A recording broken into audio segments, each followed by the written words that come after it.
When I lose me.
Fine sign two to the world. Raise your flags high.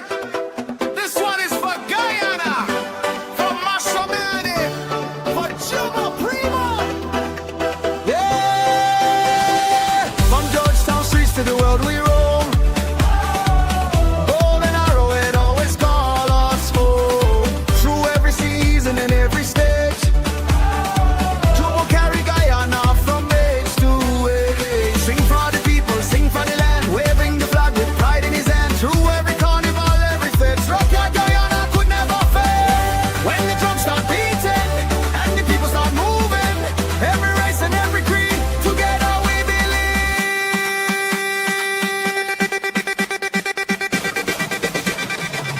One Guyana, one heartbeat, dance together in every street. Raise your flag, let the whole world see. We are proud of our every sweet. Mashramani, forever we sing. Patriotism is everything. From Essequibo to Quarantine Shore. Guyana, we love you more and more. Guyana, we love you more and more.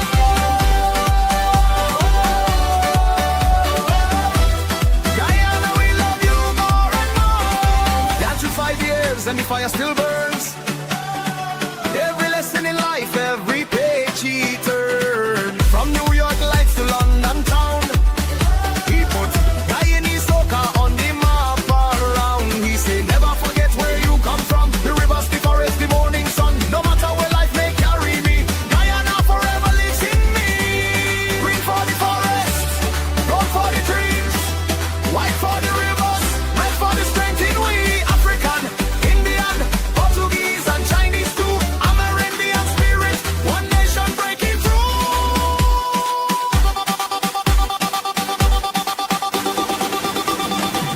One Guyana destiny, one people living in harmony. Let the steel pan and the concert blow. This is the land that we proudly know. Mashramani celebrates, open every heart and every gate. Too much journey to the story true. Guyana, this song belongs to you.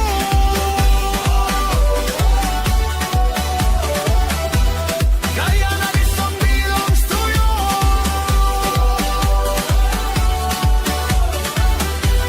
Guyana, this song belongs to you. Raise the golden arrowhead, wave it high tonight. For the culture, for the people, for the music. One Guyana, one nation,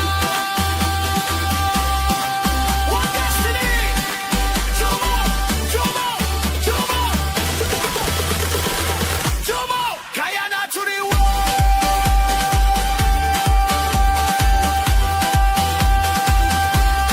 Guyana to the world.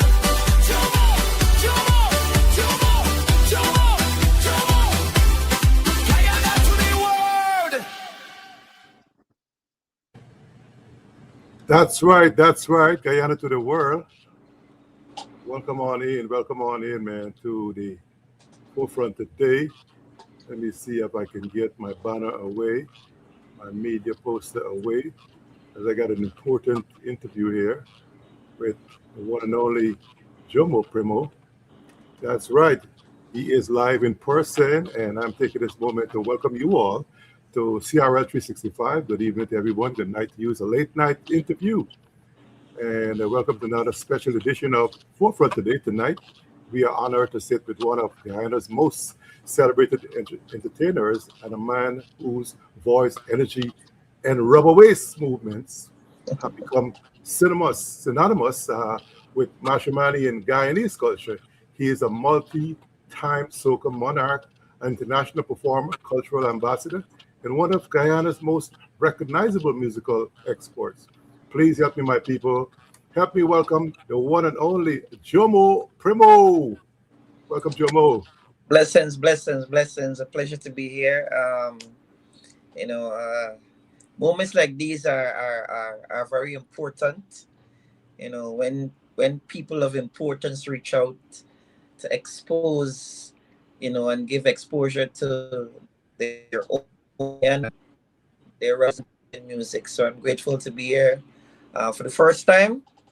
Thankful. Big up yourself for linking me today, man. It's a pleasure. Awesome, awesome. You were on our station today, WFFR Sunshine Radio with Bobby Adams, and that Yeah, was a yeah, good yeah. interview. And I was to Yeah, I do had a that a wonderful long time interview with ago. him today. Yeah, I was to meet you a long time ago, but it's just the right time because I mean it's a bittersweet time. But anytime, I call it copacetic when things are ordered by God. It's copacetic. It's in order. And so Yeah, thank you man. for coming through, man. At the last minute, you were able to come through tonight to be with me right here in the CRR 365. But how have you been doing these days, Jomo? I've been good, I've been blessed, most importantly, um, to be present and active, still in Mm, the music industry, um, doing entrepreneurship and being relevant still. It's a blessing in itself, mm, not just about presence, but also healthy, you yeah, know, yeah, and alive, yeah.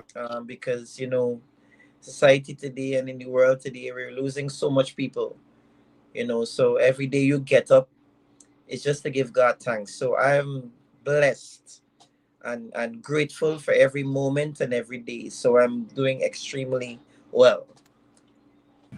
Awesome, awesome. Let me see. Are you hearing me loud and clear? Yeah, I'm hearing you loud and clear. Good, good, Wonderful good, here. good. Awesome, awesome. I just moved my mic, so I was hoping it didn't get disconnected. But Jomo, you had to come from somewhere. We see you all over the place, all over the world. You grew up in a village, a town, a city. Where did you come from, Jomo? Where this guy came from?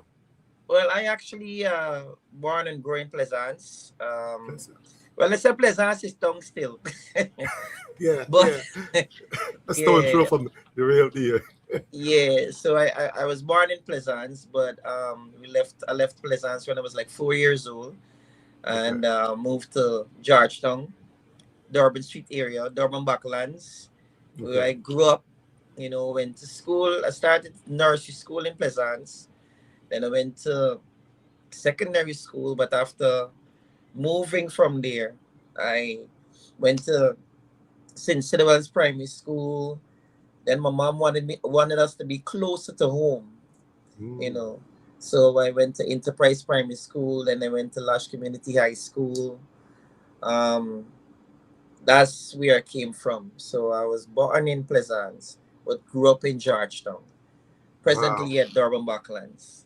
So you played marbles in Plaisance, and then you went to Dublin Street and played some more marbles, or you only started Yeah, playing marbles in Dublin Street. we used to go in the gutter and look for tilapia. Yeah. We used to catch Cockabelly fish. cockavelly fish. We used to climb. We used to catch. We used to catch use glamatory and put it on them stick for catch malibonta. You Oh know, no. yeah, in the countryside. But picking up down, climbing the down the street, climbing the coconut tree. You know what I mean? But when you move to town, it's a different type of It's a whole life. So different I'm thing. glad I had the upbringing in country life. We know about bush cook and them thing. You know what I Yeah, mean? yeah. Everybody brings Green something. pup. Mm-hmm. Yeah. Well, we think Your was a two egg bailo. and a fowl. Remember, we think was a bailo because we were small them time there. 4 years, 4 years old. Grew up with Right, my right. grandmother. Yeah, I grew up Okay. with my grandma. Even though my parents, they used to work, they used to live in Ogle. Actually originated in Ogle, but I used to spend more time with my grandmother. So, I grew up under her guidance. She was a preacher. So she used to preach all over the place. And she used to have me behind she with the collection plate. I was the collector. You gotta walk with Mm, the collection plate to see when your right, tidings right, you get. right. Well, you they know. trusted you from a young age then. You were Yeah, trusted. remember small days, I think my growing up under her lineage and her teachings actually, she's followed me through my entire life. You know, Mm, humility, being humble, yeah, because she yeah, used to school me when I do nonsense, yeah, yeah. so she was my favorite person. Those are She some died about soft 20 skills you years learn. ago. Yeah, you learn from grandma some soft skills early. But Yeah. my mom told me some story about me when I was growing up, and she used to bathe me by the trench, with a basin and the bucket and dip Yeah, in the we know water about and them throw in. thing.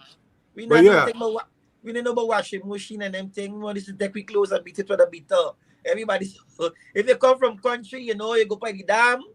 She put the clothes on a big brick and she beat it until it get yeah, clean. yeah, yeah, You yeah. know, But young. but Jomo, she told me a story that I can't share right here. You and I got to talk that man to man. She told me a story. But where did you get this name Rubber Waist from? What did mom see in you that know that you was a good rubber waist guy? Did mom realize that at early age or somebody else? No, well, actually, after growing up, after coming out of school, I was a minibus conductor because my dad he had minibus. So from school, I went to work because I used to work minibus with my father. But before that, I used to play drums for the National Okay. School of Dance at 10 years Oh, old. okay. Yeah, yeah. I got my first passport at 9 years old. Then I went to Barbados and then I went to Cuba playing African drums with the National School of Dance. And while going to school, right, while going to school, my father decided to buy a minibus. Then I started to conduct minibus.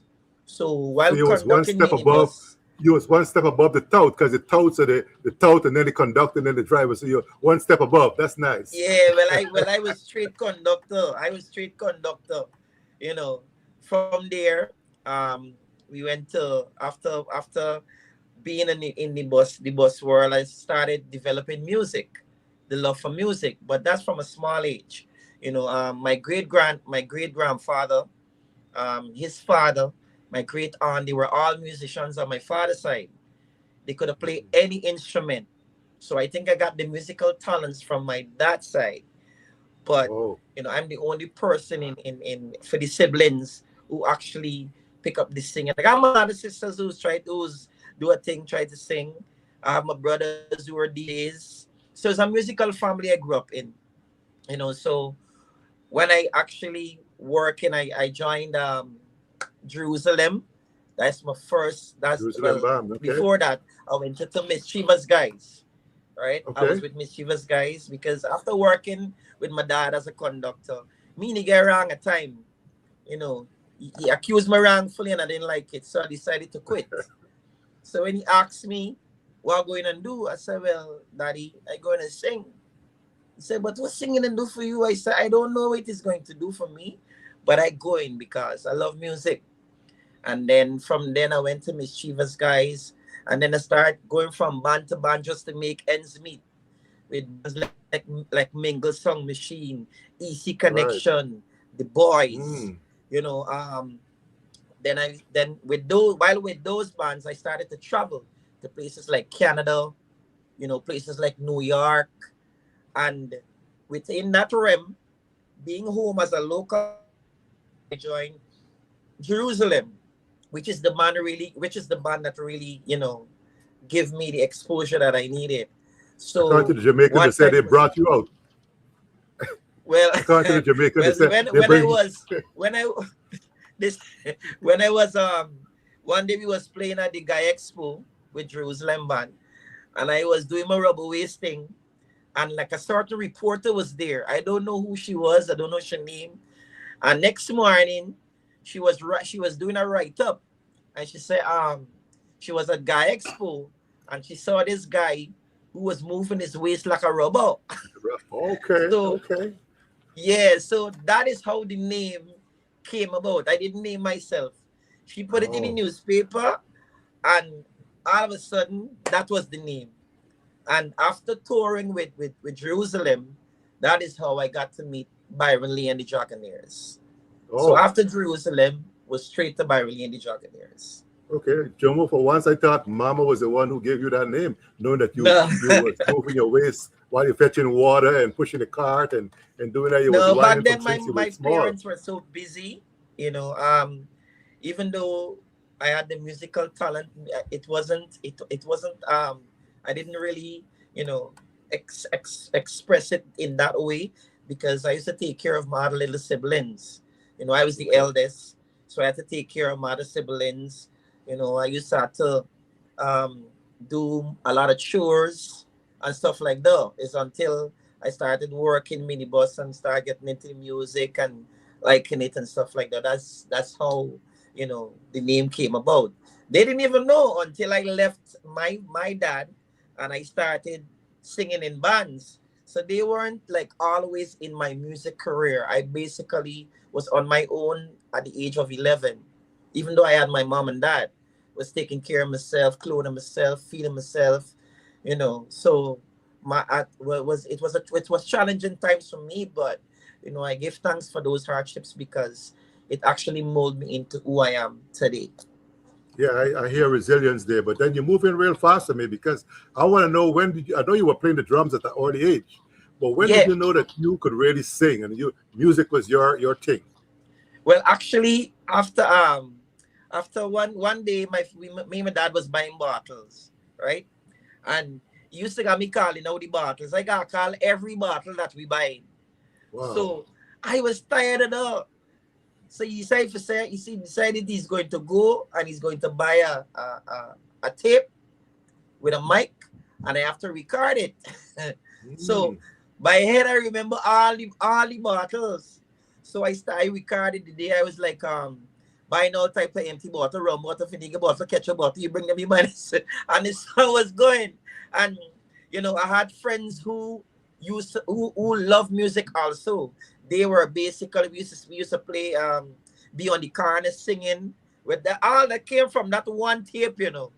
So wow. I joined my friends. We were singing. I used to sing on set like Stone Love. My first recording was a set named Stone Love in Guyana. Then I Yeah, went yeah. on to singing with Jam Rock.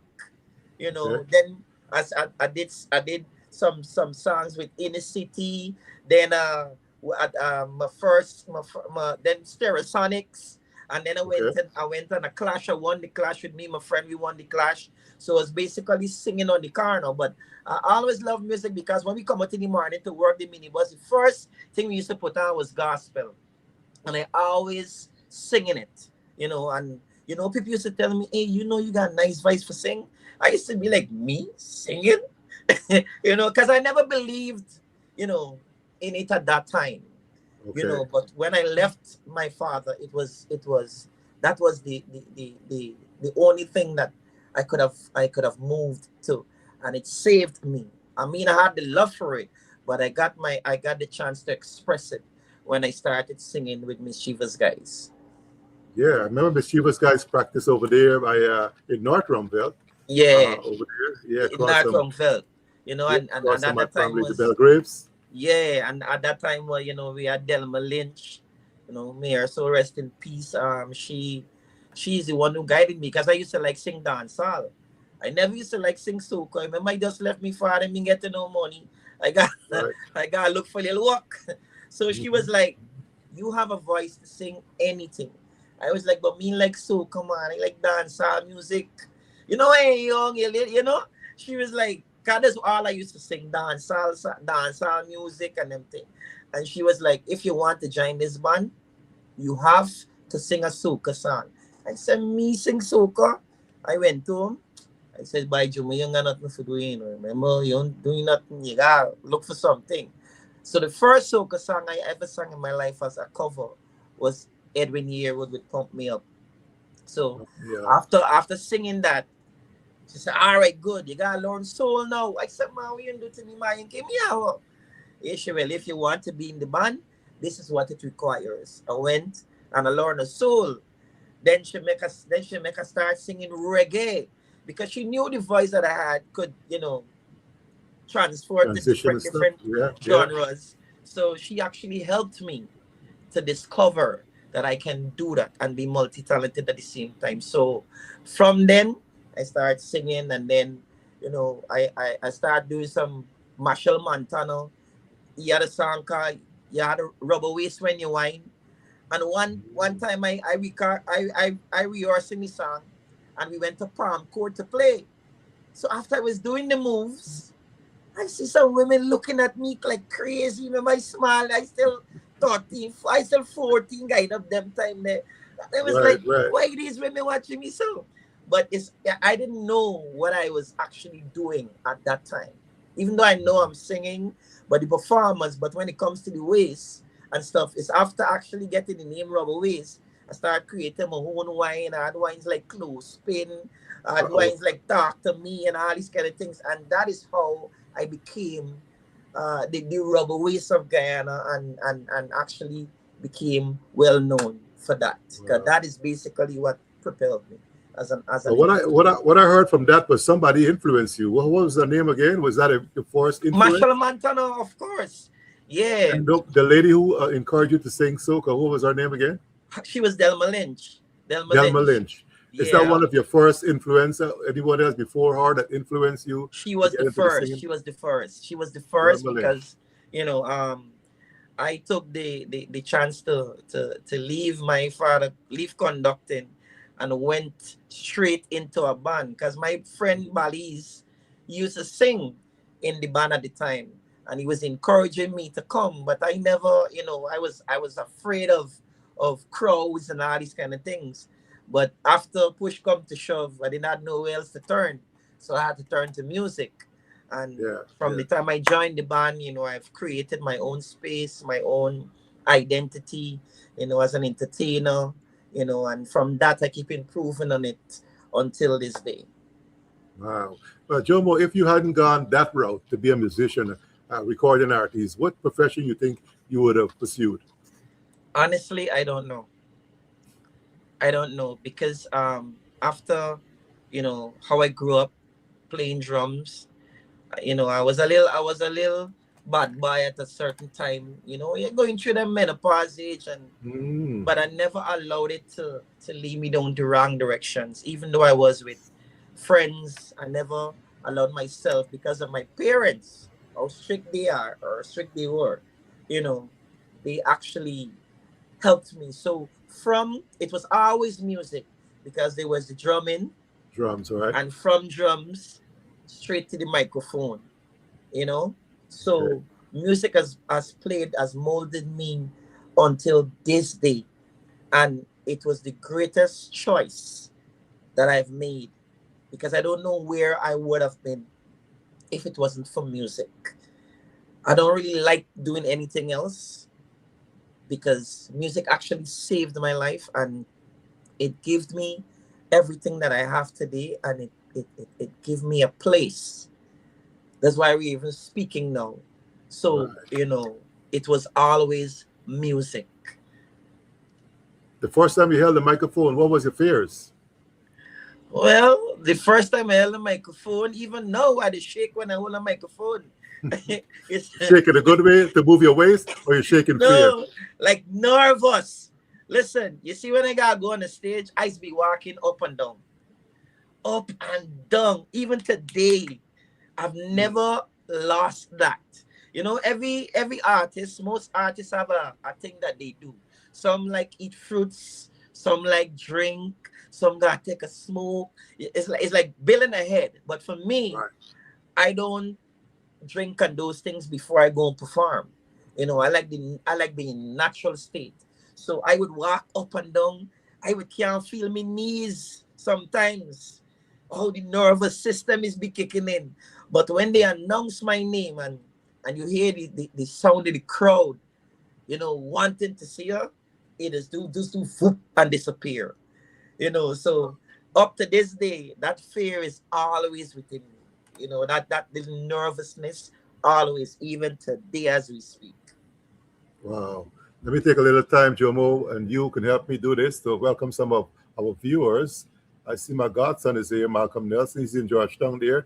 Malcolm, make sure you go to 592 at John and Norton Street and meet Jomo. And Joy Carell and Lorette Allen Bryan. Good night to you, GT, the boss. That is DJ, man, GT.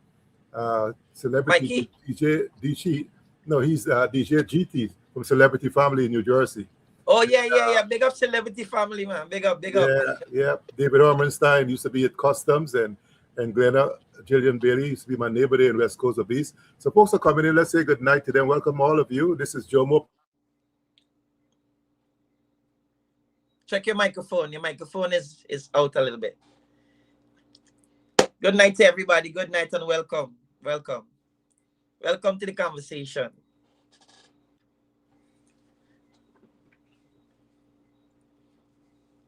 Your microphone is off a bit there.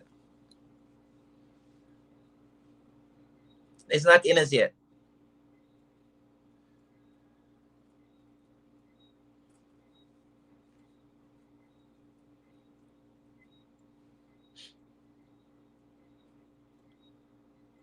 Not as yet. I still can't hear you. You can hear me though, right? Yeah. But I'm not hearing you. I was hearing you before. All right. Now loud and clear. Got you now. All right, Yeah. awesome. Got you. Yeah, good. So we were saying good night to some folks. Welcome to you, William Harper, Wise Digital Tone, Digital One. That is Mr. Apostle William Harper. Welcome on into the show, man. We're going to have some conversations about you, Jomo, because you're important to me. And I feel your passion, I feel your pain, and I'm going to make you go deep into some things that you can bring us through with Mashramani and other things, okay? So let's move on into your journey to soca. Some your breakthrough song you said was "Pump Me Up." Anyone else after that? Well, I used to sing a lot of covers. After singing with local bands in Guyana, that's how come after going on tour with Jerusalem, we was in New Jersey, and that's how come I met Byron the Dragonaires. So being in Byron Dragonaires, I joined Byron when I joined Byron in 2001. And actually how this happened is that we was opening for Byron the Dragonaires, the band Jerusalem, we were opening. And it was always my dream to be a part of Byron the Dragonaires because they used to come at Tourist Park. So I would go to the event, still sneaking the event. And I used to be like, I would like to be in this band one day. I used to go on tour with EC Connection and with Jerusalem, but they used to play at a place called Epiphany. That's a Jamaican place in Canada. I used to go there, and I would see the band, and there were talks going around of him wanting me to be a part of the band, but I never knew anything about it. I was just hearing. So after that, we went to Jersey. It was opening, and then when I came out after, I was doing my rubber waist thing, and he saw the ladies them in front screaming and whatever's going on with them at that time. So I was walking through the lobby when we finished, and he was like, "Young man, come here." And I was like, "Hey, do you know who I am?" I said, "You're Uncle Byron Lee in Dragonaires." He said, "Uncle Byron Lee in Dragonaires." And he smiled, right? He said, "Listen, leave your number." I was like, "Leave your number?" So I leave the number. So when I came home like a month after with Jerusalem, as soon as I reached at home, my mom told me some man named Byron Lee Caulfield. And he said he's going to call back in 20 minutes. When the man called back in 20 minutes, his next words was, "In the morning, go straight to the airport and pick up a ticket." Now, I never had any conversation with this man concerning joining no band, no nothing. But because of, when opportunity presents itself, you got to take the chance and take that opportunity. I could have said, "Me? Just a join? I just pick up my Georgie bundle and I was at the airport with my passport and a ticket was there. I reached the I remember, mind you, this is the first time I ever meet this man in person. That Yeah. was in Jersey. So I was actually moving with the spirit. I reached to Trinidad. I saw somebody with a big plaque. They came, they picked me up from the airport, was straight into a rehearsal room. I got a short introduction to Byron Lee himself, the bassman, Leon Caldero, Oscar Benjamin, and at that time it was Limo Calabio, and we started rehearsing, and that was it. In 2001, we went to Jamaica, straight to Jamaica. I started performing in Jamaica, and most of the time we used to do covers. So, when people see me, the first show we used to call it Blood, because this was around Jamaica Carnival time.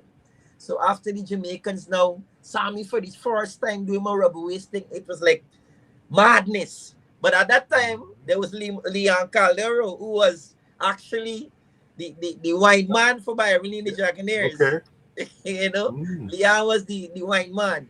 So when I came and I brought my style, it was a different argument. So, being in Byron Lee, I spent 12 years with the band. I've toured extensively. We went to almost every Caribbean country you could think about. We went to I went to Canada. I actually finished like 15 passports because the band used to tour extensively. I used to hardly see home. We go places like Washington. I was able to see places like Belize, most of the Caribbean countries, cities like Washington, Atlanta, Philadelphia, you name it. It was the greatest experience. I took a chance, and I've learned a lot when I reached there. I still had to, even though I had a name in my country, Jumo or Rubber Waste. When I reached there, it was like starting over. Yeah. But I took the challenge. Um, a few months after, or a year, I think, Leon left. So I was now second, and then couple more years after that, Oscar B left, and then I became the lead singer for the next 6 or 7 years. I was me and Lima taking the band, performing all over. So I was actually the lead singer for that. So that was the greatest experience of my life, even Wow. today. Taking a So chance. that is Taking how a that happened. chance. Wow. So someone is saying here, Apostle is saying, remember you from the boys, EC Connection. Easy Connection. That's what I was just Yeah. saying. Easy Connection is a band that I used to go to. I used to go to Canada with a lot. And then, we would does the East Coast band. We used to play up the East Coast. So from then, uh after Mischievous Guys, I went to Easy Connection. Then they became the boys. And from Jerusalem straight into Byron Lee. And everything went from there. Look, folks are asking questions for me. I have the questions, but I let them ask you the question. They ask you, did you record with Byron Lee? The Yes, answer? I did recordings with Byron Lee. Some of the albums, but mostly Byron Lee used to do a lot of covers. So I had like one and two. That's where I learned to do some original also. By singing soca music, I developed a love for it because I like the energy, I like the vibes. So I started writing. I got like two or three originals on those albums. Also, I have a lot of medleys, that a medley that is played on to this day, which is an oldies medley that is playing all the big people party, that people don't know up to this day. That is, I'm the person that sing it. I did covers like Julie Mango and all this kind of thing that still plays, you know, the covers for Byron Lee. So I did record with Byron Lee Jaganese. I had like three original songs, but mostly on the albums. So Byron Lee used to take like the 10 or 15 songs every year that are popular in Trinidad, and he would record them over. They would put their style to it, their vibes to it, and then I would sing two songs. Oscar would sing two songs on the album. Um, Lima would sing two songs on the album, and that's how it used to be. And then he would ask us to like write one song, on the album and stuff like that. So that's that used to be. That's how that we used to organize that. Yeah, I'm speaking to Jomo Primo, man. He is Guyana's very own, the king of Guyanese Soca. But Jomo, they call you the rubber waist. You couldn't just maintain that just by going to the shower, using soap and water, and come on out. You had to do some kind of exercise, physical exercise. How did you I maintain the rubber base? I guess when you're born with a gift, I guess that was for me. That's my gift. And sometimes people will say when you're getting older, the rubbers get tight. But for me, it's something that I loved. It was actually an instrument because this is what Byron Lee said to me. Before joining Byron Lee, I used to always get my shirt off performing. So when I Okay, joined Byron Lee, he was like, listen, if you don't know what you have, your waistline is like a voice. It's like an instrument. Because when you perform, women love that. People react to it. So it was like an instrument. You have to use it. You have to preserve it for the right time. So what you used to do, you used to say, keep on your shirt. Choose one song that you love where you could express your waistline and speak to the ladies them. So I used to do that with a song called Turn Me On, you know. okay. So I used to use that and stuff. And being active in the music business by we touring, we're always performing, that keeps you physically strong also. You understand? And then I would do my own physical exercise, you know. But at the same time, by performing, and this is what people don't understand, dancing alone is an exercise by itself, right? Because remember, you might be moving your waistline, but you're also exercising your Stomach. abs Yeah. and all of these kind of things. So, that is one of the key that kept me and what you eat. You understand? Because you gotta make sure you take care of yourself and all these kind of things. So, for me maintaining that, it was naturally to me because it was an instrument that I had to, preserve. And that's why it might cure now because, as you get down in age, it cure. So it's now Sure. high wine. I tell you. But I heard you taking care of yourself. You're practicing that power of pause, and you're doing exercise, and you're also a spiritual man. Tell Yeah. us what's your perfect day feels like for Jomo Primo. Your perfect day.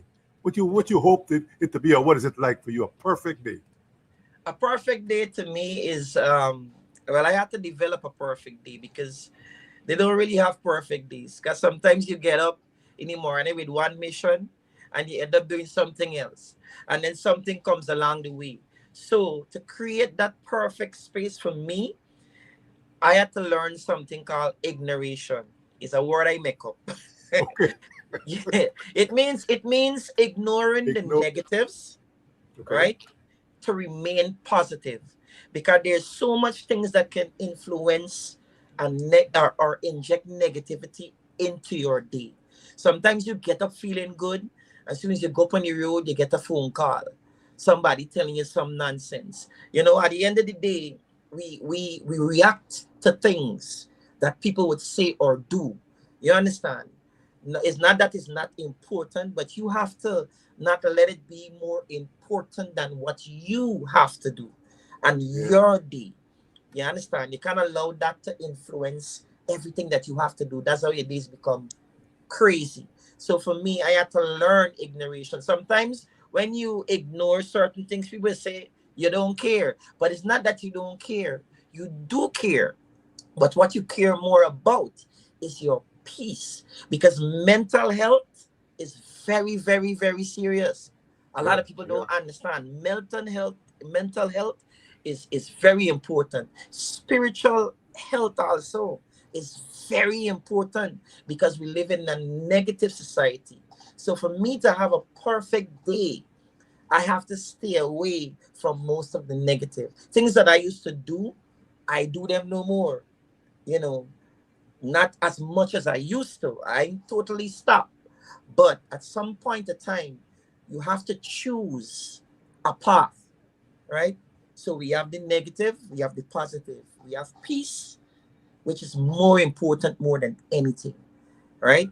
Because everything depends on the energy, and people can bring negative energy to you. Even the person that you even you could be a wife, it could be a brother, could be your friend, and all these kind of people. So you have to learn how to deal with those negatives. Because if you spend 4 to 5 minutes with somebody arguing and cursing every day, that is not healthy for you. You understand? So for me to have Right. a perfect day is when I get up in the morning, put out positive thoughts, and if I got to do something, I can say, well, listen, I got to get this done today regardless of what. And that's how I start to having perfect days. Have you ever felt like giving up, Jomo? A lot of times, a lot of times I felt like giving up, because so many things can contribute to a person giving up. But giving up is not an option when you have kids or you have people looking out for you. You have people that are inspired by you. You understand? So giving up is not an option. Sometimes it can be more than you, but that is when you have to dig deep in yourself and find that inner person within you, because most of our strength is not physically, it's here. It's you and you alone. Because regardless of everything around you, it could be a kid, your wife, your family, it will always begin and end with you. Whatever decision you make, whatever choices you make, it's always you. So at the end of the day, when things get hard, most of us run away because we don't want to deal with it. It's like having a relationship where things you and your partner tough. So the easiest thing is to find a new partner. You understand? But you don't know what you're going to face when you reach there, because you don't know that person, and that person also has energy by themselves. So at the end of the day, running might not be the answer. Giving up might be might not be the answer. Accountability might be the answer, because we all have to be Okay. accountable for the things that we do, whether good, whether bad, whether positive, whether negative. So I have to find that space. I have to hold on to that in order to keep me going. Knowing that I have something that saved my life. And regardless of the obstacles, because there will always be that is never going to disappear. Every day you get to pick up find challenges. But at the end of the day, you have to be stronger than that. And that's why I just said mentally, spiritually. It's not just physical alone, but those are the keys. And that also got me through negative times. And I used to take on when people would say this, and I started ignoring those things. I is like, listen, if that's how that person feels, well, that's how they feel. If you come to me with a negative conversation, and I feel that you're trying to disturb my peace, I guess I will listen. You could stay over that side with her, I do over here. Whether it's in my relationship, whether it's in whatever. Because at the end of the day, it comes all back to you. It is preserving your peace. Exactly. But after 36 years in this business and now you're becoming 50 years old, you're dropping some wisdom. When is your birthday, Jomo? My birthday is actually July the 25th. Um, Okay. I'm a Leo. Yeah. My dad is the 6th of August. So I'm doing an event on the 29th of August to celebrate and commemorate that 50 card. That's a big one. you know. Awesome. Awesome. um That is a big one. it's a But big you, one, you own the and rights. yeah. You own the rights to drop some wisdom nuggets here for us. Then. So I understand now why you choose peace now at age 50. Because at 45 and 40, you kind of just worry what everybody says. But at Yeah. 50, you know, You wisdom. and that's what I said, mental health is important, as just as physical health. And for me, reaching that milestone, I am proud of it. I am proud of where I am today. You know, we can say so much more could have been done, but at the end of the day, as long as you get up every day and do what you wanted to do, You know, life is not life doesn't ends with age, right? Life ends when you decide to give up, as you Yeah. spoke about just now. You Hmm. understand? And we can also cut short our time by not taking care of ourselves. You understand? So these are, you know, when you're young, you're eating anything, you're drinking anything, you're doing everything, and you don't pay attention to you physically. You know, you don't have the teachings. You don't really have somebody to tell you, well, listen, this is what you're not supposed to do. So you go through life not caring about anything because you're young and you feel healthy and you feel strong. I've seen so many friends passed away. I've seen so many things negative happen, and I am grateful that I'm still here. You know, I get up in the morning. If I when I get up tomorrow morning, once I get up tomorrow morning, I say thank you, Father, and I keep going through the day. You know what I mean? At night, 3 o'clock, I would get up in the morning and do my little meditation and little prayers and stuff like that. You understand? That's So these awesome. are some of the things that has guided me even till now, because I come from a spiritual background. From an early age, our father taught us these things. You know, so it's a part of me now. Since then, you know, that's Yeah. how come I never really That follow people. foundation. Yeah, that's good. Yeah, I don't Awesome. follow people. You know, I know I'm a leader, so in order to continue to lead, you have to keep expanding on who you are. Yeah, Kelly Harlequin is saying good night to you, DJ Quinn, to me and to you, Jomo. Keep up, keep doing it, doing the good work. She says she sell puri and roti there by Suzdak by Cozy Nook. That is Auntie Baby, the puri girl there by Suzdak. So whenever you're leaving and coming up to the States, remember to stop there and bring some for me. Okay, Yeah. Jomo? The puri All lady right. there by Suzdak, By Sue's by like jump behind by the the Cozy Nook. junction. By the By the junction. Cozy Nook, behind the Cozy Nook. She's behind the All Cozy right, Nook. good. I can check All right? shout. Cause I gotta go Yeah. to Linden next week, so I gotta check shout. Awesome, awesome. Listen, Joe, we're talking to Jomo here, and we got folks that still coming in. Kendra McKee is saying, "Hey, y'all, that is GT, DJ GT's wife, the celebrity fan people over there in New Jersey." Yeah, So I'm telling celebrity. you Well, this well, thing because you are a popular man, so I gotta let you know your friends are coming in late. So it looks like I'm gonna have to stay a little longer because they're coming in late. But I that's want to fine. get you to your studio. I'm glad you have the time, man. But Yeah, Jomo, you the good thing about these things that they could still see it afterwards. That's right. That's right. That's right. So let's talk about you some more about how did you feel winning your first Soca Monarch title? It was an amazing feeling, you know. Because before, while I was in Byron Lee, you know, that is coming home to Guyana. I met up with AG and Dutchin, and we started recording with Cross Color.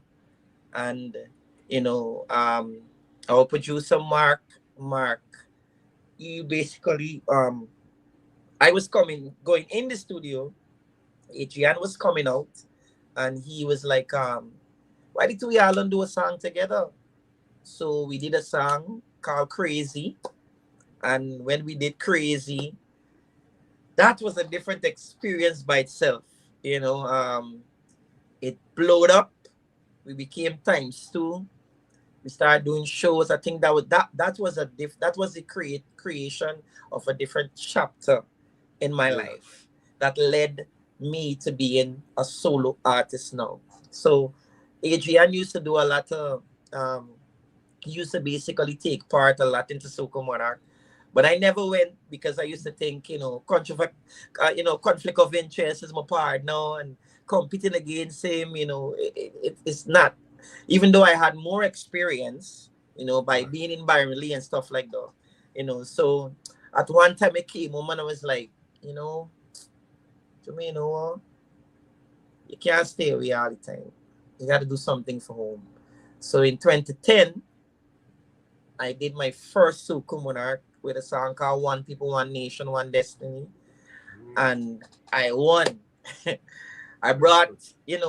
on that performance of my entry and what I brought to Soca Monarch created a different look for Soca Monarch, a different energy, a different Okay. vibe, theatrics, culture, and all these things. So After that, I went on the next year. I won the next year with a song called Light Up Fireworks, where I had on a suit that light up.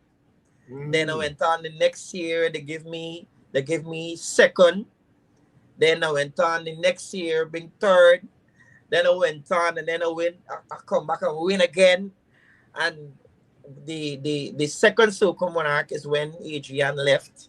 So I was competing all the time with different opponents, and so happens there's wins, there's loss, and stuff like that. So, but at the same time, every year I was able to score a hit song, a song that people love in Guyana.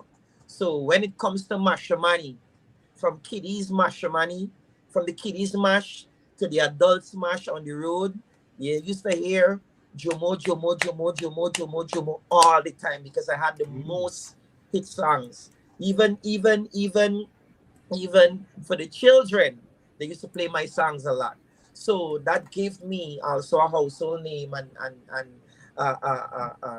a brand when it comes to Mashramani.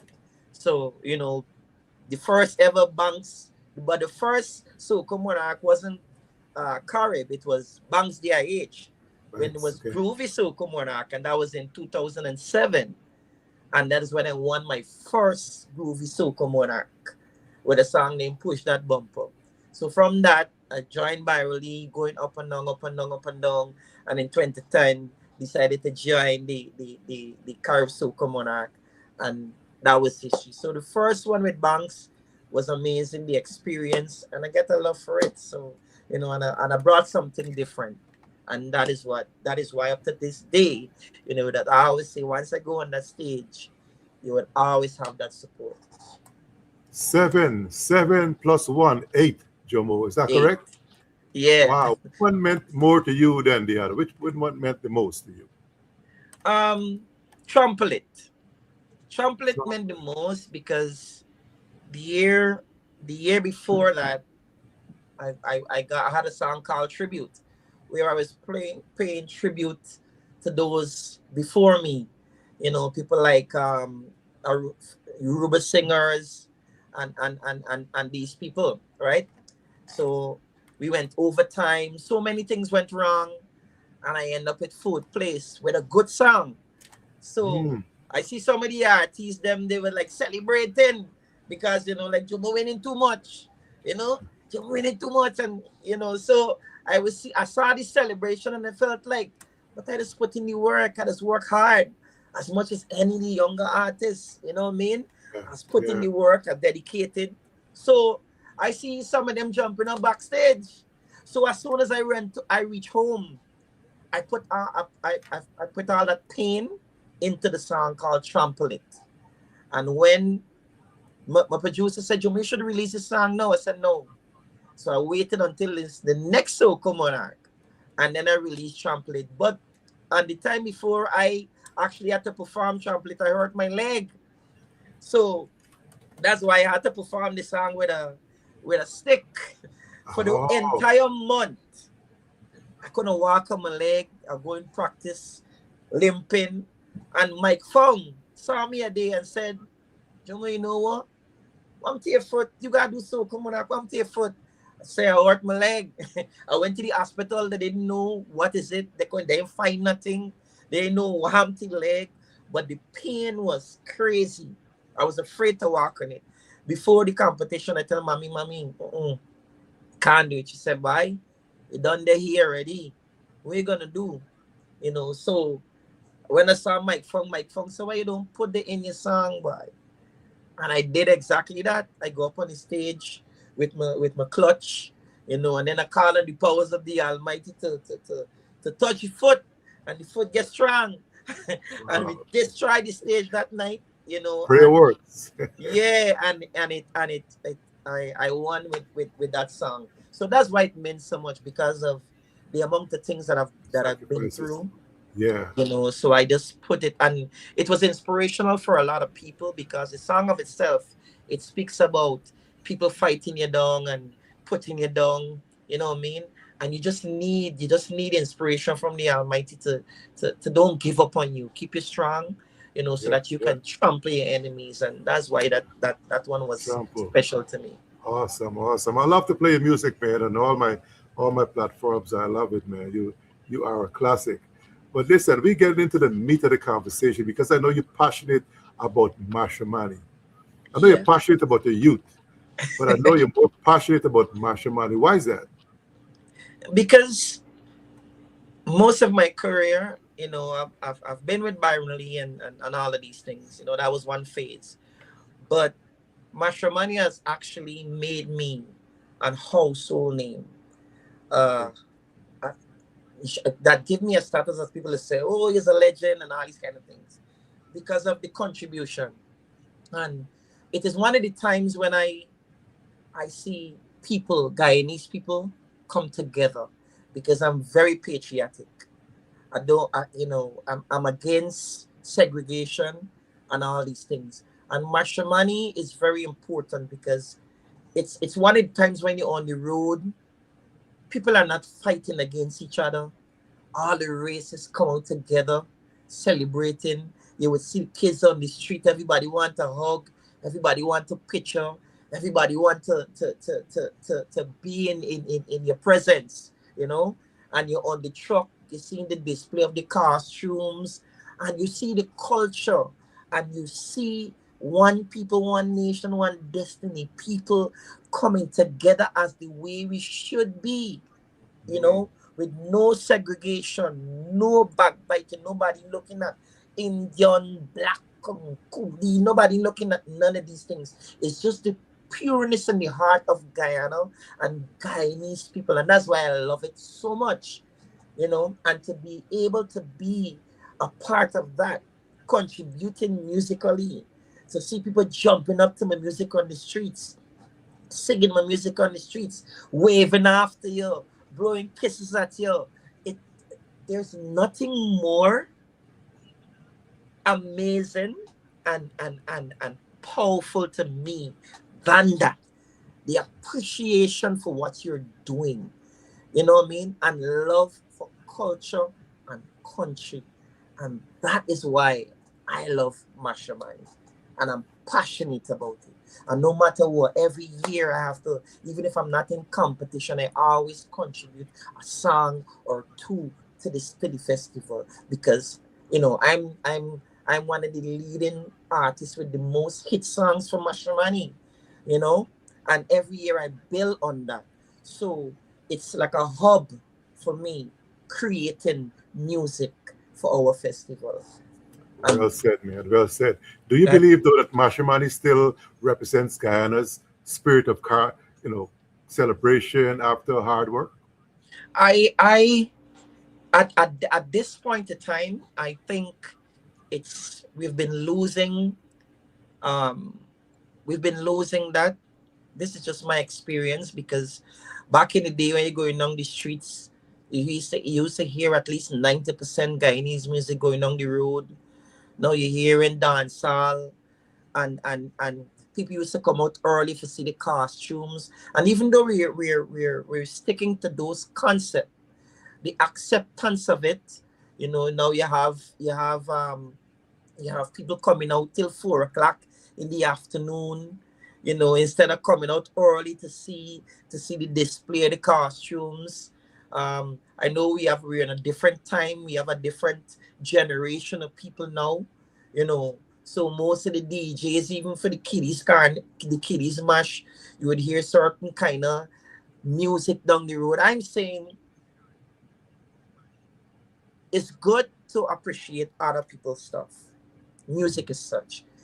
But Mashramani is celebration after hard work. Mashramani is us. When we promote Guyanese music or everything Guyana on that day, when foreigners come and experience Mashramani, they get a taste not just only of the food and the people and the festivals, they get a taste of what Guyanese artists also have to offer. But now I feel we're losing that. It's just my personal feeling, which is sad for me. You understand? Because I've been a part of it, and now with what I'm seeing, you have more dancehall. They're playing soca, but it's more on the international side as to local. Because what is happening, you have so many other artists coming up now, right? And when the music doesn't get played, people are not affiliated with the music. So I'm saying, at least for that one day, because it's just one day, everything on the road should be Guyanese, because it used to be like that. But it's not like that anymore. You know, now you have a lot of boom trucks. You have a lot of trucks who don't have cars. So you have a lot of party trucks. It's more a business now other than culture. And that is, for me, that is disappointing. I mean, you can't stop the times and the changes, but what you could do is commit to what is yours, because when you lose what is yours, you lose everything. You understand? When you go to Trinidad, you go to Barbados, you don't see those things happening. Even if they want to give a certain introduce certain artists to the country, you know they are they are first and foremost in front, because it's their celebration. And that is just my concern. Now we have Guyana Carnival, which I don't have a problem with, right? But Okay. Carnival should be Carnival, and I think Mashramani should be Mashramani. Mashramani should be representing culture as it used to. And back in those days, you had a lot of private companies who used to be on the road, such as the beverage companies like banks used to take part. Yes. You have Digicel, you have Carib. No, it's just the ministry alone, basically on the streets. You understand? So it used to have more, it was more worthy to me then, and if we have kept that, we'd have been able to add certain things now, other than just having 1 week. When Mashramani come in, let's say from the second week or third week in January, you got different activities building up to Mash. Now sometimes you don't even know if Mash can happen. And it never used to be like that. People used to fly home. Why we going to Mash, man? The excitement was there. I mean, people still come home for Mash. But to me, the excitement and the awe and what it used to really represent is not really there anymore, because you have a younger generation now, you know, who are more, into the internet and the different types of music, so the country is more open now. So my thing is that I don't want us to lose, you know, our That identity, culture, and that MASH is what heritage, represents us. mash. And what about the music? If you were to advise the ministry right now about how to preserve that culture, that heritage, would you advise them, like I heard you say, to have matrimony kinds of music from January up until that period of celebration? Would that be one of the advice you would give them? It Tell us it how would that work out? it would help, it would help. And what it does too, um, it helps the creatives, such as the artists. It helps the artists to produce more music, because what we have now, we're in a position where artists is just sit down and wait until the matrimony time come to bring out a song. Now that can't build your career. You understand? You can't have a repertoire like that, and you can't feel like the one song that you're gonna bring out is going to be a hit song. There's no So guarantee where that is concerned. you need You at least understand? 5, 6 songs. Yeah. So bringing 5, 6 songs now is even tough, because our radio stations don't step into Mashramani gear or soca season for the mash season until February, right? So picture we start playing mash songs, even though you're playing everything else, right? Implement the mash music into that space from September coming on, because that's how they do it in Trinidad. From Trinidad, nothing else don't play but um Trinidadian music until Trinidad Carnival. You don't hear no hip hop, you don't hear no dancehall, you don't hear no reggae, you don't hear nothing but soca. Cause so what that does, it makes the masses learn the music, right? Be able to make a DJs, better choice. exactly. DJs, that's why Marshall alone could bring out 15 songs. Him alone. Then you have Vice can bring out 10 songs. You know what I mean? So because they have the facility to do it, right? They have the space, and the radio stations are committed to that. So that is Okay. what we need. We need the commitment from our radio stations, at least. Let's say even if it's the best 10 songs, even if it's is half an hour in the day, you feature songs that people are going to be bringing out for the next season. And it helps the creatives, like I said again, to create, because you can't bring out one song and expect things to happen. So if I was on the ministry, I would start putting things in place. At least every radio station, for half an hour or something of your day, the emphasis must be on Guyanese music, because you're playing everything else. We're not saying that you should abandon anything. We're just saying your contribution and commitment should be to that. So the artist could bring, if I want to bring 10 songs, if me alone bring 10 songs, you play the 10 songs until the time is finished. So what it does, it encourage the other artists to get up off of the lazy self and put in some work. And then another thing too that hurts them is finances, right? Okay. Because a lot of artists don't get shows in Guyana, right? So there's so many things that plays a part that would make it what it's supposed to be. Because it used to be like that, like I said. Before, you see, from January, music, Guyanese music pumping down the road until February. Radio stations, everybody, minibus, and all that cars. everything. Yeah. So by time then, when Soca Monarch come, everybody know everybody's song. Now we're in a situation where when Soca Monarch come, it's only one song or two songs that people know. You understand? Even though the radio stations playing them from February, put them on rotation and stuff like that, it's still not enough, because sometimes the song is not that strong to actually gain attention. So, but if they have 2 or 3 or 4 ponging, and it's been ponging from since January coming up the road, at least people would start getting familiar, and then you start feeling like Mash is actually coming. You have different little shows popping up where people can get to promote the song, different stages. So these are the kind of things that we need that will help the industry, because like I said before, it used to happen. Used to be that way. But Jumo, is Carnival helping or hurting Mashramani? It depends how you look at it, right? Because that's why I said just now, Mash should be Mashramani, Carnival should be Carnival.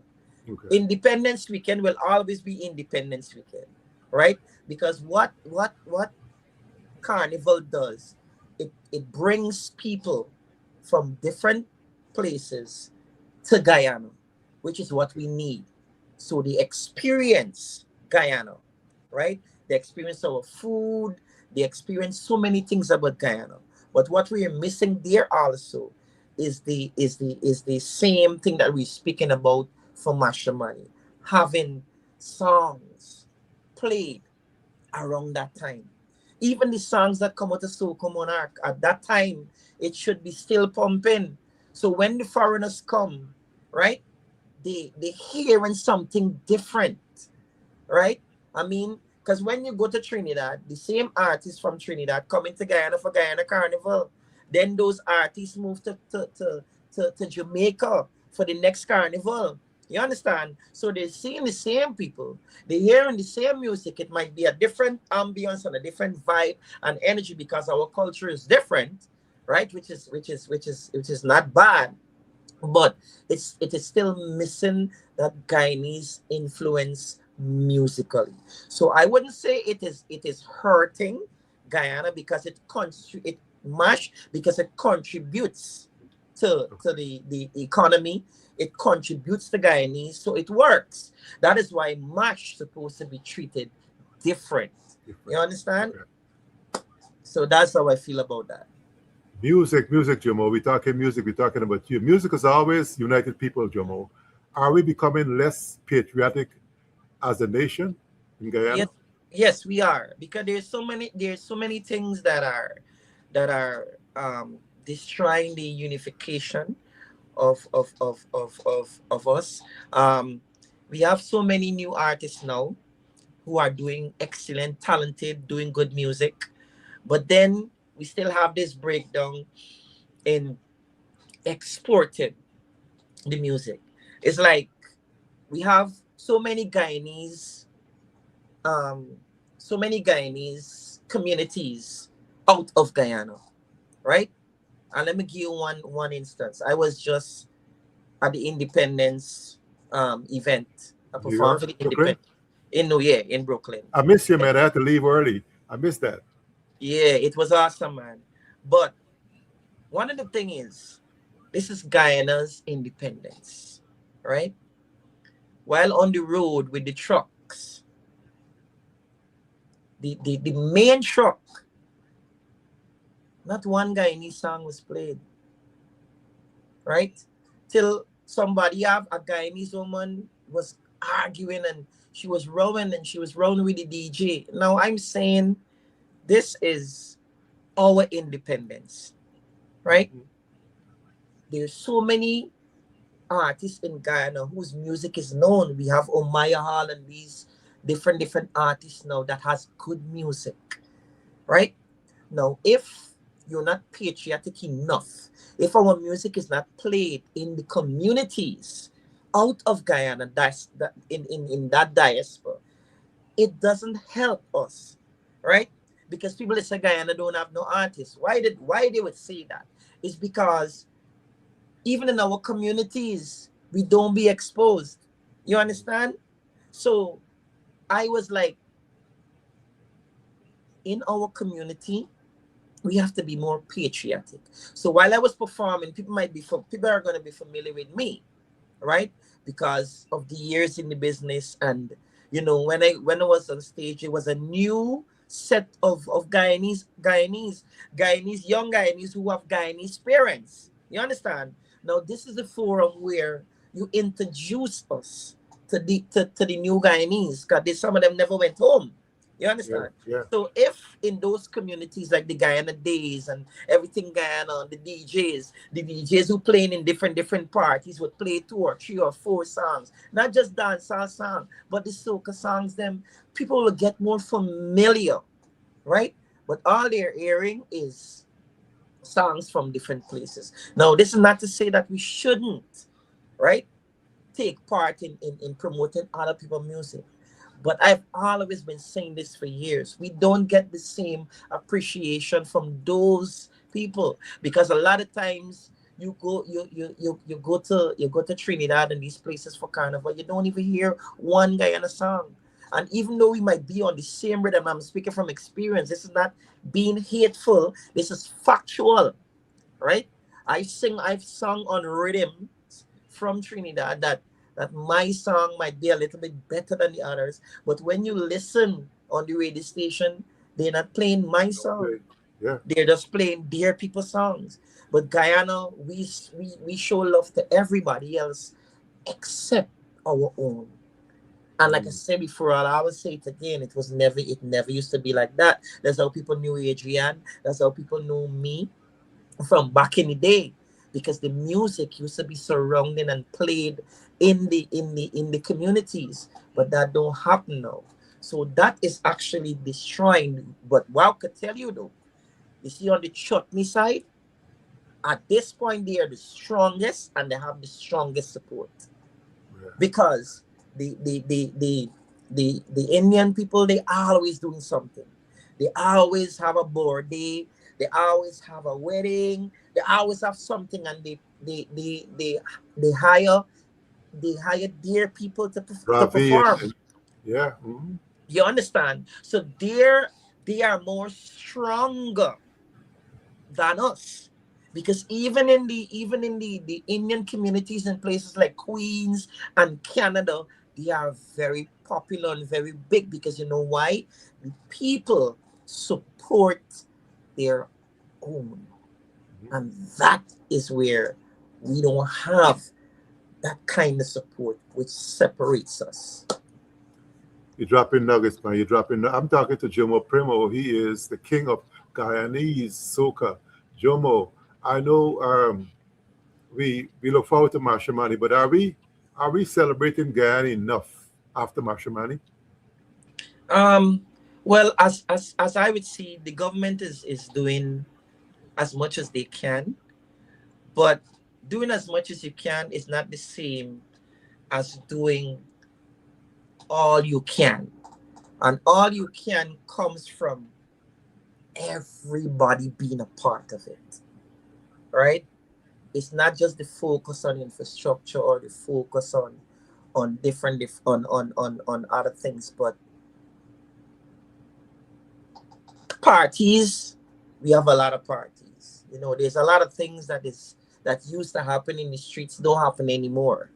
you know it's not as vibrant as it is, but at the same time they're doing what they can. But at the same time too, you need people with the experience, right? Who've experienced certain things, who've been places. So what you do is work along with those people, right? You get those people on board and they can share their expertise, right? And you use that. Nothing is as good as when you come together.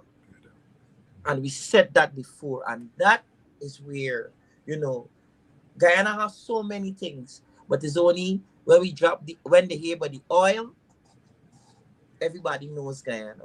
When with the Jim Jones thing, everybody knows Guyana. So Guyana must not only be known for negative things, but are just infrastructure and the fastest growing economy. They You know, must it must be a way to know about what is happening in Guyana, the people, and that's why I say carnival helps with that. You understand? So at the same time, unity and unification is what you need. It's not doing what you know, but using all the tools that you have to help you to achieve the true goal, and that is putting Guyana where it's supposed to be. Jomo, in your opinion, though, you have watched Guyanese Soca evolve for decades, 3 decades and 6 years. Mhm. How would you rate it today? I would say we've come a long way. I am extremely proud to be one that is saying that because the quality has changed. The new talents are doing their best. I mean, guidance is everything. I mean, they're trying to implement studios. The only thing we need is the marketing. We need the tools, right? The export. It's like when you look at the other countries, they have vloggers, they have so many things happening that you can go type up and find what is happening musically or anything for when it comes to their country. But we really don't have that. So those are some of the things that we also need to look into. I mean, you can use social media as much as you want to promote your music and get it out and all these things, but you still need the exportation of that. You need certain other vehicles to get it where it's supposed to be. Just being on the stage and singing your songs is that's not all. You need to benefit from it. You understand? And that is where copyrights and all these things is needed to be enforced. We don't have that. You understand? The time that we need on the radio stations that I think should be contributed to at least Guyanese music, we don't have, and we have good talent, we have excellent talents here. You know what I mean? So that is some of the thing that is hindering us in getting where we're supposed to be, and that's So just that's my where. take. So you think that there should be more investment in Guyanese music? Yes, because it's the quality that we have right now. We on par. You can play a Guyanese song now with another Trinidadian song, and if you don't know, you wouldn't know who's singing. You wouldn't even know it comes from Guyana. And what is sad too, when you're a Guyanese artist and you go to a place where Guyanese are 100% Guyanese and they don't even know who you are. It's like they have a lot of artists in New York, Guyanese artists who are singing, but nobody still in the communities don't know who they are. We have people home here, right, where Guyanese artists, people know who they are because they're out there. A lot of times the government have them doing a lot of shows and stuff like that. But out of Guyana, nobody know who they are. Yeah, a They lot know of who, DJs don't know because a lot of folks, Gucci Boss would walk in, people don't know who's Gucci Boss in and that's the America thing, here. and You know, that comes from Pablo G, and all these guys. that comes from support in the communities again, right? And we can't blame everything on just DJs. Artists also have to promote themselves, Yeah, yeah, social media, because there's a lot of artists don't have an email address. tell There are a it, lot tell of it. artists who don't even have a video. They have music, but right now we're in a world where people want to see. That is why with me, I always do videos for my music, no matter what song it Put your is. face out there. You put your face out there so people could know who you are. So these are some of the things. It's not just blaming the DJs or the communities. You as an artist have to know that you want to get yourself out there also. You understand? Connect It's with a just DJ. going, Connect. Send your music. Connect with a yeah, DJ. yeah, and so it is a collective that needs to happen, and patriotism Yeah, needs to happen. The DJs could reach out also. DJs in Guyana is scroll the internet for the latest Vibes Cartel, the latest this, the latest that. You understand? When you have the artist right here, sometimes you carry a song to them, they play it one time and then play it again. Most DJs want to be playing just the top 10 songs or the top 15 songs in the world. You understand? So even they, I would say, DJs has given me my respect, and because they know when I put out something, I put out something, and I also make sure if it's not played on the radio, you can see it on the telly. You understand? So right. it works for you. So you have to promote yourself also. You know what I mean? But for me, being patriotic is one of the issues that I think is hindering the growth of our industry. Yeah, that's one thing I'm good at, though. I'm very patriotic. I get Guyanese musicians, Guyanese artists, and I drop it whenever I can. But are you guys, as fellow artists, are you guys supporting each other? You know, enough. I would say. Are you guys supporting Well, artists at this, to artists?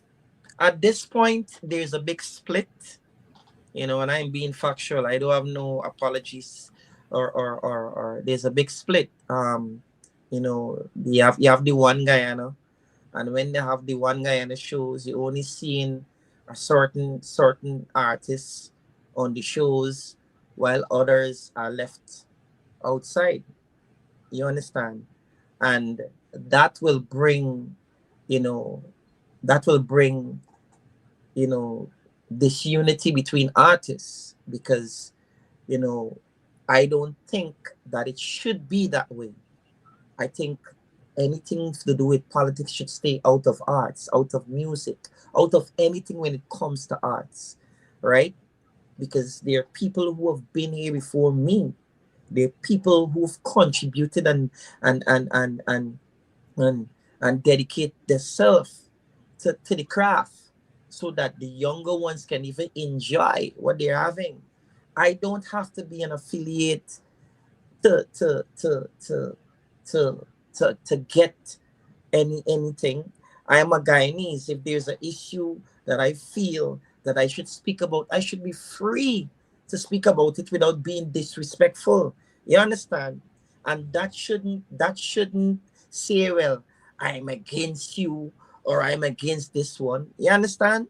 Because it's 36 years for me. Not 2 days, not 1 month, not a year, not two, not three, not four. So I've been through the ropes. When I tell people I was born in Bornham time, so I've been through every, up to this day, president, The president, yeah. prime minister, up to this day. You understand? So I've seen the changes and experienced the different changes. And to where it's heading now, it's creating disunity. This one can't align with this one. This one can't talk to this one. And it should not be like that. So we don't have the unity that we used to have anymore. I mean, when you're competing, you're competing. But otherwise, people used to be friends. No, people in talking to one another. And for me, like I say, I'm an advocate for peace. I know I've been through a lot, and I'm not going to fight with anybody to be a friend or be my friend or associate themselves. You have your thing, I have my thing. You understand? So that is some of the things that is causing this unity even in the music industry, because when they have certain shows, you only see in one set of people. Back in the day, it used to be like that, but not. It used to be people who put in the work being on that stage. If you have music, you get in books. It used to put you to work. Now it's a different kind of thing. And I think it's a sad time.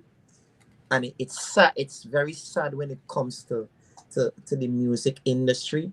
And it's destroying the art as far as I'm concerned. Well, you've traveled a lot extensively. You've traveled. I mean, you traveled to many, many countries, performed around the world.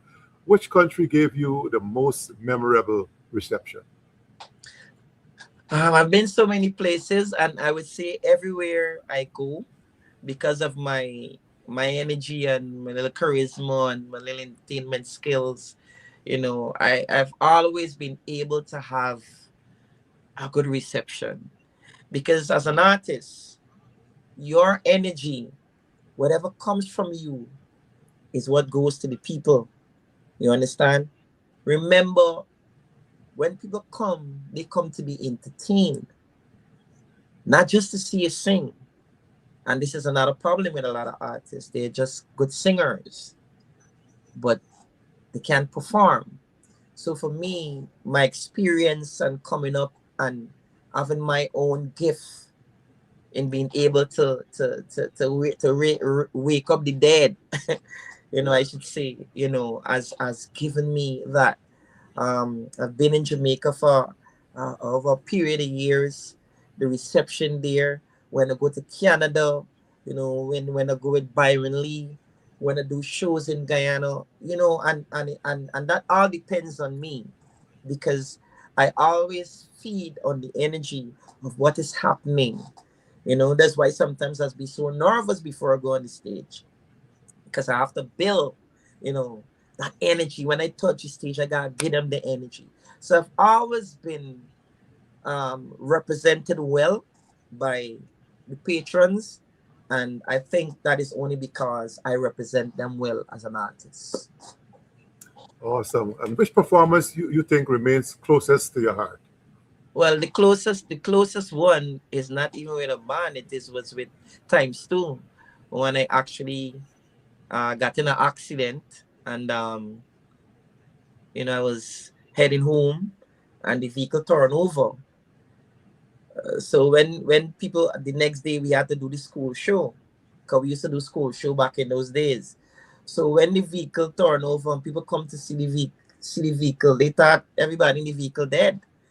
And my neck was actually between the door and the little drain. So any little inch movements, we wouldn't have been here talking. You know. So the goodness of the people, they pulled me out of the vehicle, took me to the hospital, and while I reached into the hospital, the nurses make sure they give me full attention. I was like, whoa, I feel like a king. you know.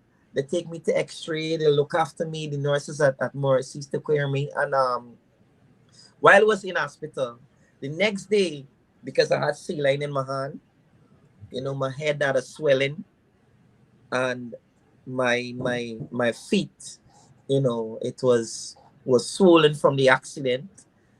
So I was on the bed, right, nursing my wounds, and two school children came in, and they was like, "But Jumo, what are you doing in the hospital? What to you?" And they start crying, right? But I tell them, I said, they said, "But we coming to see you at the school show," and I was like, "But I get in an accident and can't make it." So they start crying. I said, "Mom, but you got Adrian," and they them, "No, we coming to see you," and that brought tears to my eyes. I mean, after all those experiences and people, kids, you know you're bringing that kind of energy to kids. So I call me brother. I say, "Hey, bring a pants to me, bring a shot for me, and here we're gonna do, we can tell the doctor I go into the washroom." So I actually get away out to the hospital. Wow, you And self-discharge. You yeah, so self-discharge called over here. yeah. So when I reached at the venue, they was like, um the Basil Bradshaw, he was actually doing the MC, and he was like, "We have a little sad news," and the word he used was fatal. Jomo got in a fatal accident. And Ah, from the time he said that, I in the car and I hear the screams and the cries from the kids. I outside and my pores one burst because I didn't know this is what I meant to them. As a musician, I don't know them personally, but what wow. I've been able to contribute to them, you know? And he said, "Wait, wait, wait, wait, wait." He said, "But even though his accident was serious, he is here." And all I could hear is chanting, "Jomo, Jomo, Jomo." And when I walk out and I walk into the crowd, because my brother had to lift me, because I wasn't that well. And I saw we were we were with Digicel, we were ambassadors for Digicel at the time. Even the girls was crying, the teachers, the kids, and they were screaming. I didn't even get the chance to sing. When I go up on the stage and I started to sing and perform, I performed like nothing happened to me. But as soon as I finished performing, I collapsed. So they had to rush me to the hospital, to the emergency. I did X-ray, and I didn't wake up like 2 days after. So that was the most memorable performance for me on a personal, because of giving my all to the fans. And these are Yeah, kids who grow up now and will see me in the streets and say, "I grew up with you, I've been listening to your music, they're adults now." yeah, yeah, So that has transcended into them.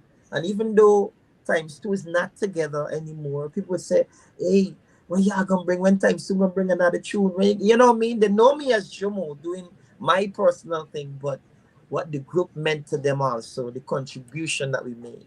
So that was one of the most memorable and personal time yeah, yeah. of performance for me. Jomo, folks sit down to do interviews and they want to get it done in half an hour. I couldn't do this in half an hour with you because this is storytelling. This is Yeah, storytelling, and I can't bring you back twice because I got so many people lined up to talk to. And so let me see how far I can get with what I can get from you tonight. You travel a lot extensively, and you have to learn some things, different cultures. Tell me what your travels taught you about Guyana, not about the country, but traveling to other countries. What have you learned about Guyana that you didn't realize until you traveled to other countries? what I've learned is that Guyana is a very special place, and also, also, there's no place like home, you know. But you learn to appreciate Guyana when you go other places, and the culture of other places. Everybody has their own culture. They're unique in their own ways, but there's always something unique about Guyanese people. We are always opening our hearts and arms You know, we're loving to to outsiders. You know, I would say more than ourselves, because the way we would treat other people, we don't treat ourselves that way. Essential place. Not to say that we don't have love for ourselves, right? But what you see happening now, cussing each other, this segregation, people growing, and these kind of, to me, we're in a bad place when we now seeing Indian and black and politics and all these kind of things. This is not the Guyana I want to see. I know we're developing with infrastructure and all these kind of things, but at the same time we're losing one people, one nation, one destiny. We're losing what that motto really means. And that is what separates Guyana from anywhere else. Because people, when we tell you, when they come to Guyana, the hospitality, the way we treat them, that's how it is feel. Not to say that when I go to other places, I don't get that, but I don't spend that amount of time in those places. I just go for a show. I go in today, I do the show tomorrow, and then I'm gone. You understand? But still get to experience a little bit of what they have to offer, right? And that is why I say Guyanese were unique and we're special in a place. And that is the reason why I'm still living in Guyana, because I could be living in Canada. I could have been living in another country, because I go to all those places. But I choose Guyana because Guyana is home to me. Guyana has created an institution for me that I could feed myself, my family. I could do business. You understand? So that is why I'm here. So from experiencing all those things, even though they're different, I still say I would give Guyana my heart anytime. Awesome storytelling here on Forefront today. Thank you so much for coming through to me.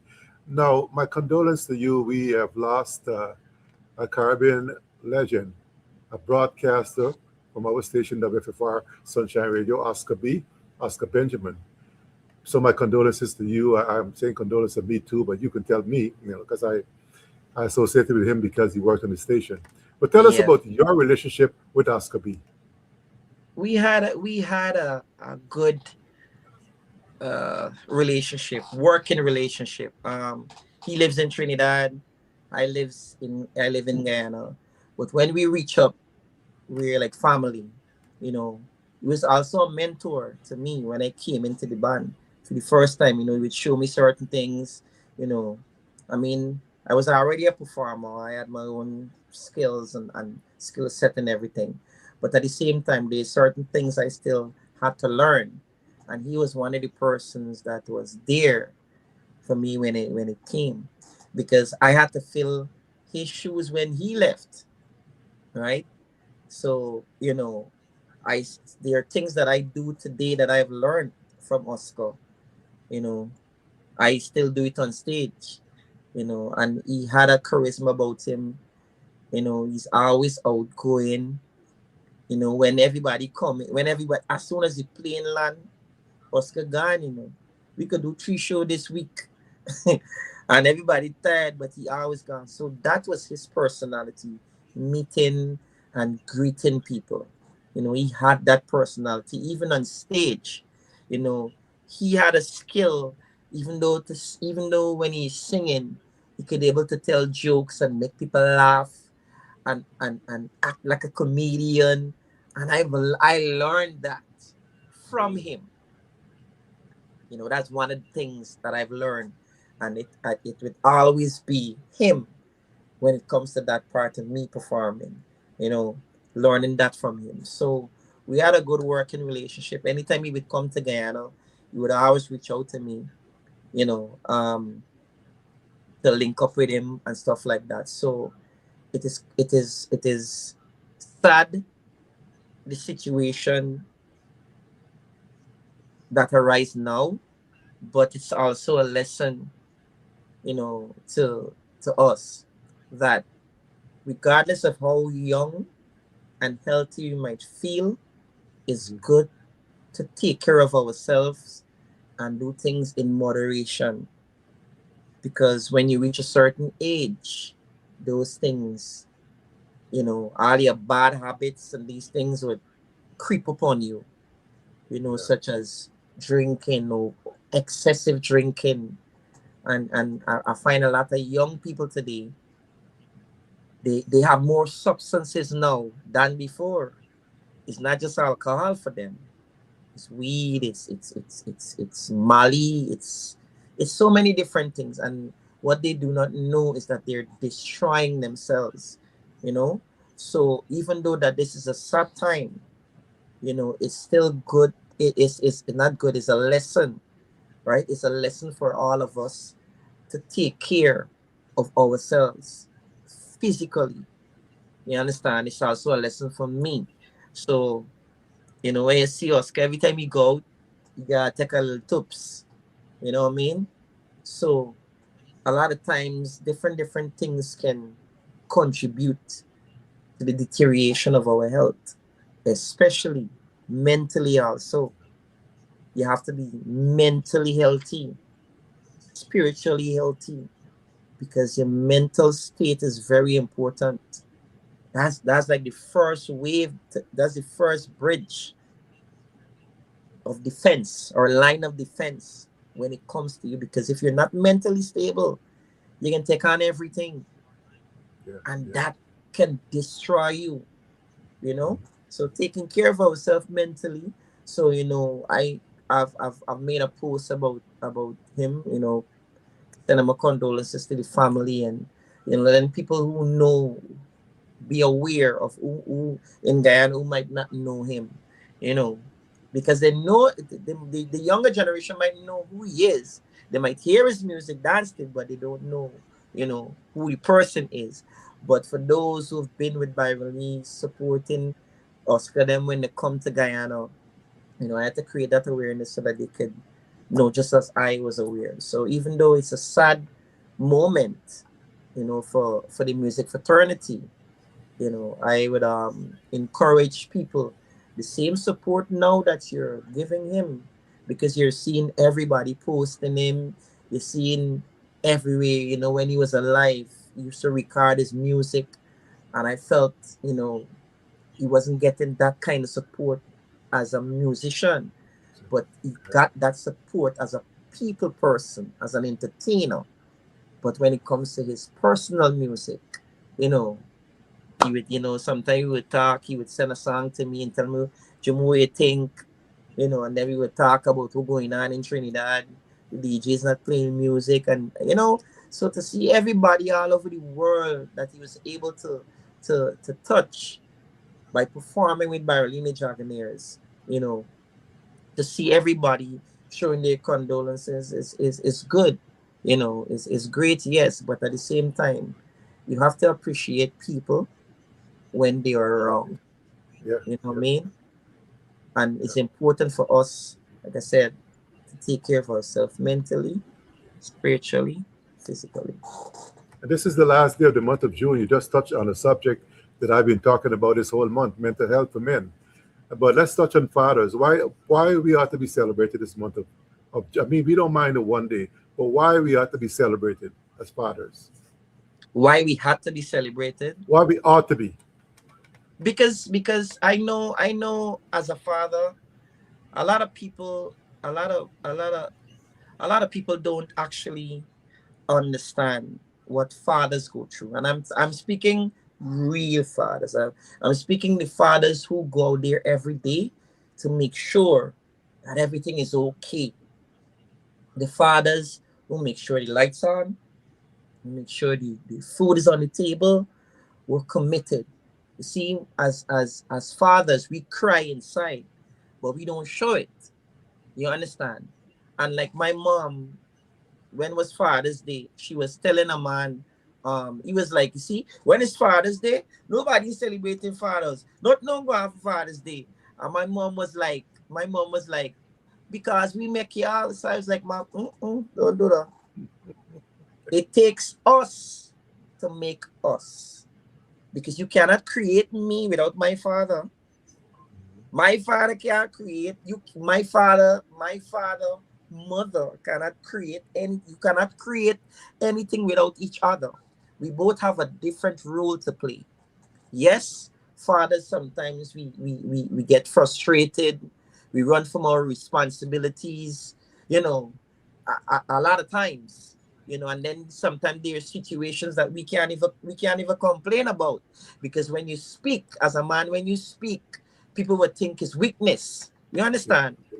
But for those who are actually contributing as a father, we ought to be celebrated every day.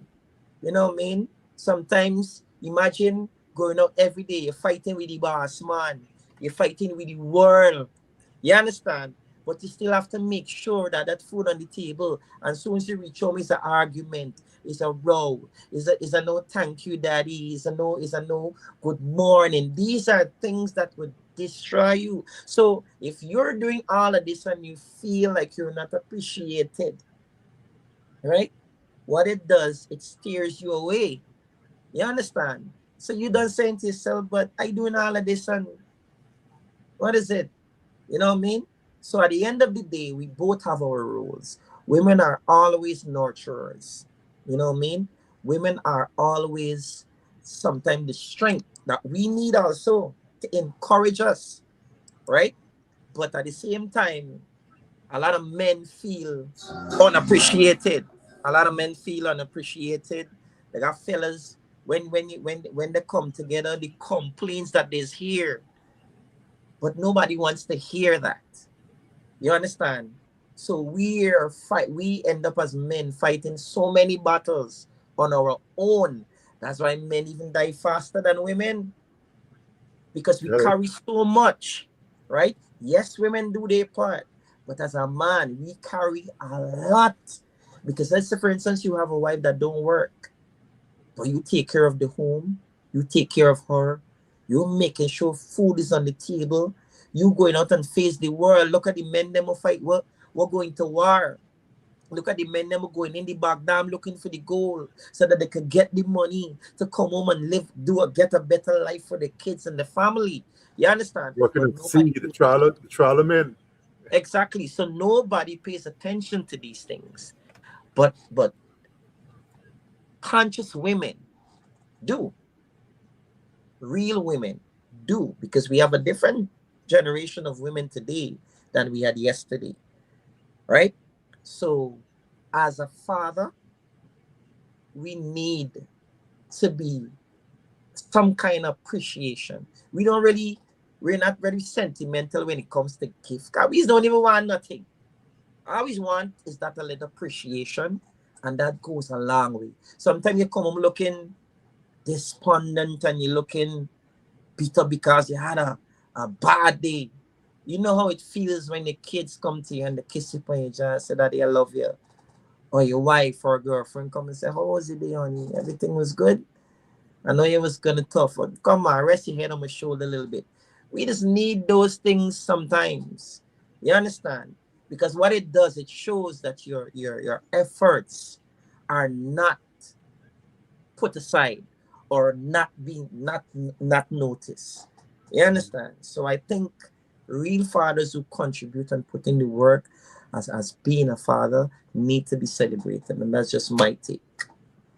But I still say shout out to all the fathers, man. We still have a few more moments. What's Yeah, left of the so month of June. Say happy happy Father's Father's Day, Day to post all Father's Day, fathers. post Father's Day. Yeah, yeah. Yeah, we And still got moments. So, happy Father's Day to all the fathers. I mean, when we get together, we've got to create we own thing, but that's just us anyways. yeah. You know what I mean? We got to make ourselves happy so that we can face the next day, regardless of the situation, because that is what we are. We are men, and we're supposed to be that strength. But support for each other is also very important. That's a good point for us to talk about because women are fixing other women's crown. But are we sharpening iron? Are we sharpening each other's iron, I don't Jomo? I don't think as men we give each other the support that we need, because with men is a competition. Who got more money more than who. and who could get the most girls, and that is why a lot of times the young men are the way they are today, because they don't have good role models. They don't have men as fathers who are good role models. And then my father, I might have a bad stint with my father. I might be grew up with my mom, that didn't have a father to teach me. So I pass on the same kind of teachings to him, and the circle continues to go around. So it's all about money. We don't support each other the way we should. We don't strengthen each other. We just laugh at one another, because I might drive you might drive and ride on a bicycle, and I drive in a fancy car, and I feel that I could, instead of strengthening him and motivating him so that he could get the car too, I try to step into his home, corrupt his home, destroy his home.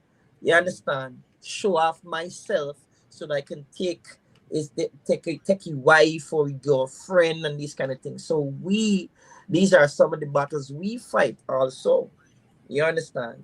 So women support each other. I mean, sometimes I think they don't like each other either. But when it comes to men, we're supposed to be strengthening each other, and that is not the kind of society we have today.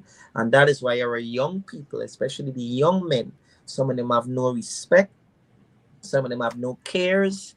They don't care about religion. They don't care about spirituality. They just living. They don't know how to be respective to a woman. They don't know how to talk to parents and all these kind of things, because we're supposed to be that role model, and we are not. We're adults, but we live in like we want to live like the kids too. You understand me? So these are some of the things that are destroying us as men and Thank you, our Jumo. community. Thank you so much. Happy post Father's Day to you, man. And I'm proud of you, of your achievements. You as a father, you as an artist, you as a Guyanese. I'm proud of Of you. course. I'm going to segue into you now. You, Jomo, as an entrepreneur. Tell us about your events and your involvement with 592 Bar and Grill. Well, 592 Bar and Grill was born 5 years ago. After not being getting a lot of bookings when it comes to government events for whatever reasons, I had to shift gears. So what it did, it taught me to invest in myself. And then I started the 592 Club, and then we started the 592 Bar and Grill, and it was due to that business that kept me going, for the tough times that I faced, and COVID came. The first year when I finished building the club, we had like a couple of months. Then COVID came. We had to close down for the 2 years that COVID was around. After you invest in all the money, you invest everything that you had. We had to close down, but I still found a way to keep a little karaoke every Saturday, which was a big karaoke. That's when we see the bus coming, and you gotta find a spot, you gotta hide. So many nights we duck in and hide because we had to survive. We had a certain time when you had to close off, but I still had a little leniency, you know, being respectful to the officers, get a little leniency, what I mean, so that I can provide, because it's one day in the week, so we were able to survive that. Um, so we started investing in apartments, and so at this point in time now, how I set the club is to rent for rental. So if somebody have a birthday, you have a wedding, you want to keep a party, the facility is there for you to do that, because I can't be there 100 all the time. And even though we have workers, we have trucks now where we would do event, right? People would call us and book us for events. So we would do most of the big events and stuff. So we have that part of the business. Then we have the club, and now we're venturing into apartments. So being investing in business as what kept me going. It's not easy. I can tell you, when you're investing in your own business, capital is a big man. So the music helped contribute to the business, while the business helps contribute to the music. I see. Because if the business wasn't there, there's a lot of things I couldn't do. I don't know where I would have been. And even though I'm getting bookings and shows and stuff like that, at some period it slowed down. But at the same time, when that slows down, I have the business. You understand? So both support each other.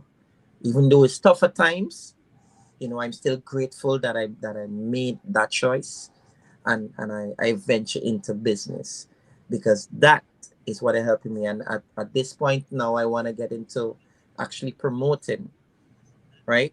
Promoting events at the club and different places. But everything is time, one step at a time. So, you know, that's that way that is concerned.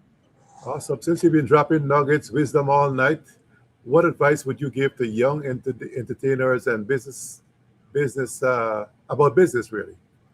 Business in the whole is a especially in Guyana, it's really tough. It's tough when you don't have financial support. A lot of businesses, you know, uh, closed because of financial support, and now we have an influx of Chinese coming to the country. You know, opening all the various supermarkets, and you find now people don't even kill up themselves. So most people are renting out their places. Then we have a lot of Spanish in the country, who are doing most of the small work, and they're opening different little hamburger business and this business and the business. So it's very challenging when it comes to business, but at the same time, you still have to hold on, right? You still have to hold on. And as musicians, you have to continue to inspire. You have to continue to be present, even if not all the time, but sometime. As for me, I am so grateful because, I keep producing good music and still being able to be booked, still be able to perform, still being relevant regardless of how much young artist comes, you know. So I've made and built my own little universe in Guyana, I should say. And I am grateful for that. And this is important to every single artist. Guyanese artists in Guyana is not, we don't drive the Bentleys, and we don't get the amount of money that other artists get. But at the same time, you have to know how to manage that, until we have a place where we set a start a stipend that artists can actually, when they get the money, they can actually put up some and invest into themselves, because investing in music is not cheap either. Video production, recording, it's not easy. It's not just having the talent. So it's even good that the government is building studios so that people can have access. But at the same time, going to the studio, record a song, then what happen after? You understand? Marketing issues, So marketing yeah, and copyrights.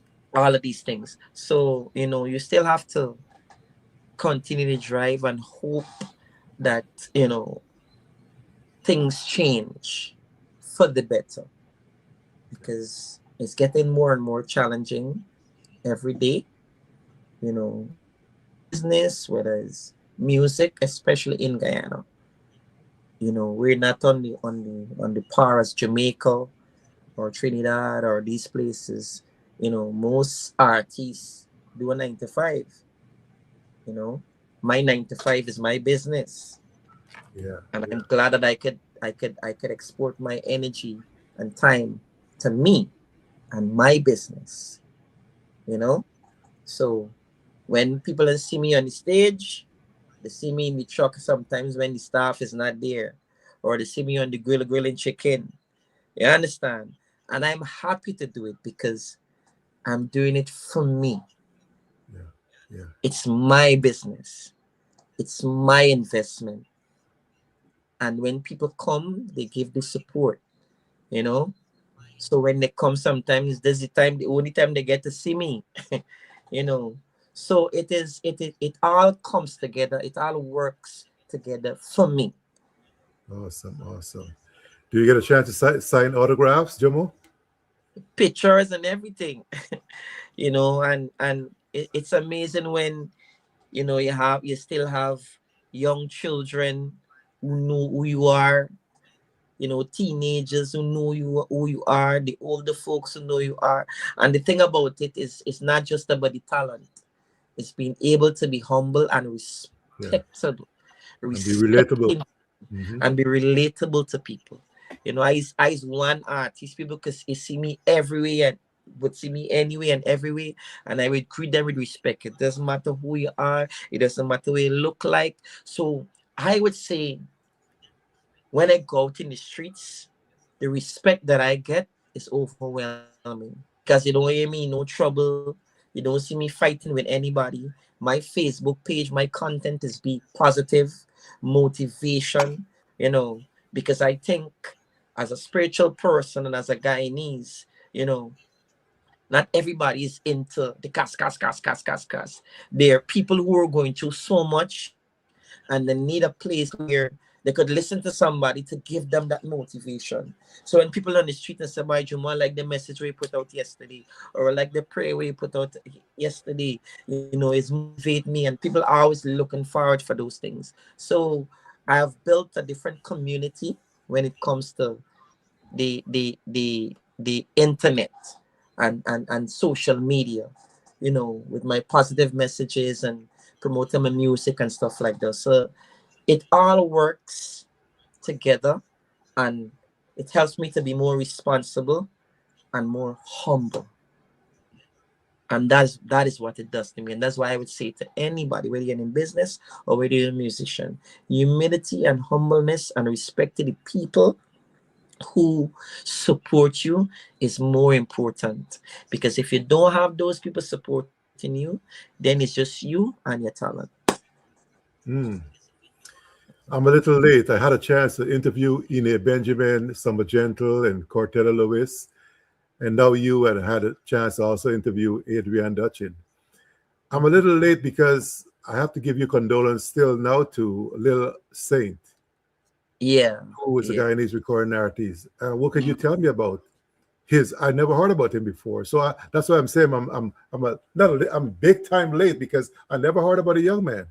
What you know Yeah, about him? well, personally, I don't know him personally. We've met a few times, but what I can say is he was an upcoming star.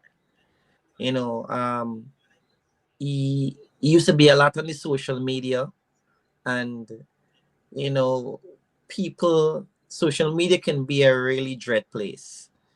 He took part in Dancehall Monarch, and when you're growing up and you're in that stage and you're not experienced too much to certain things, you don't know how to deal with it. So that's why a lot of times everybody feel that everything they're going through gotta be on social media. And then when people start commenting, whether it's positive or negative, they can't deal with it. But as otherwise to that, there was an incident with him when he had to go to this alkaline show. So I made a post encouraging him that when you have an opportunity, you take every opportunity that you get. Don't matter how you have to meet, don't matter how you get there. And I was speaking of me also, when by releasing that ticket for me and I don't even know where I'm going. I took the opportunity, you know. So I made a post to him, and when he saw me, he was like, "Yo, thank you, Jomo. We meet a few times. I mean, we're not drinking buddies or or in social space, but he always showed me respect as an elder artist to him, and that is one thing I could say from experience my few meeting with him. You know, he was a great talent. Sadly, sickness overcame because he had a mass on his some I see masses some he had. pancreas in the Yeah, pancreas here, understand? and Yeah, that's why I speak about taking care yeah, of yeah. ourselves and health. And I saw a post that he made before his demise when he was talking about all the things that he went through with family and all those things. And I guess I heard they say he used to drink a lot, because one of the things they said, it comes from the alcohol. It was a build-up from alcohol. So it also plays a part where family is very important, you know very important in our lives. Steering you, redirecting you, and stay away from those things that will be detrimental to you. Exactly. So he had a lot of that, but he never showed it. He always had a smile. He always, him and his wife, I was making the little videos, but nobody knew he was in all of that pain until he made that video. So as to say I knew him personally, no.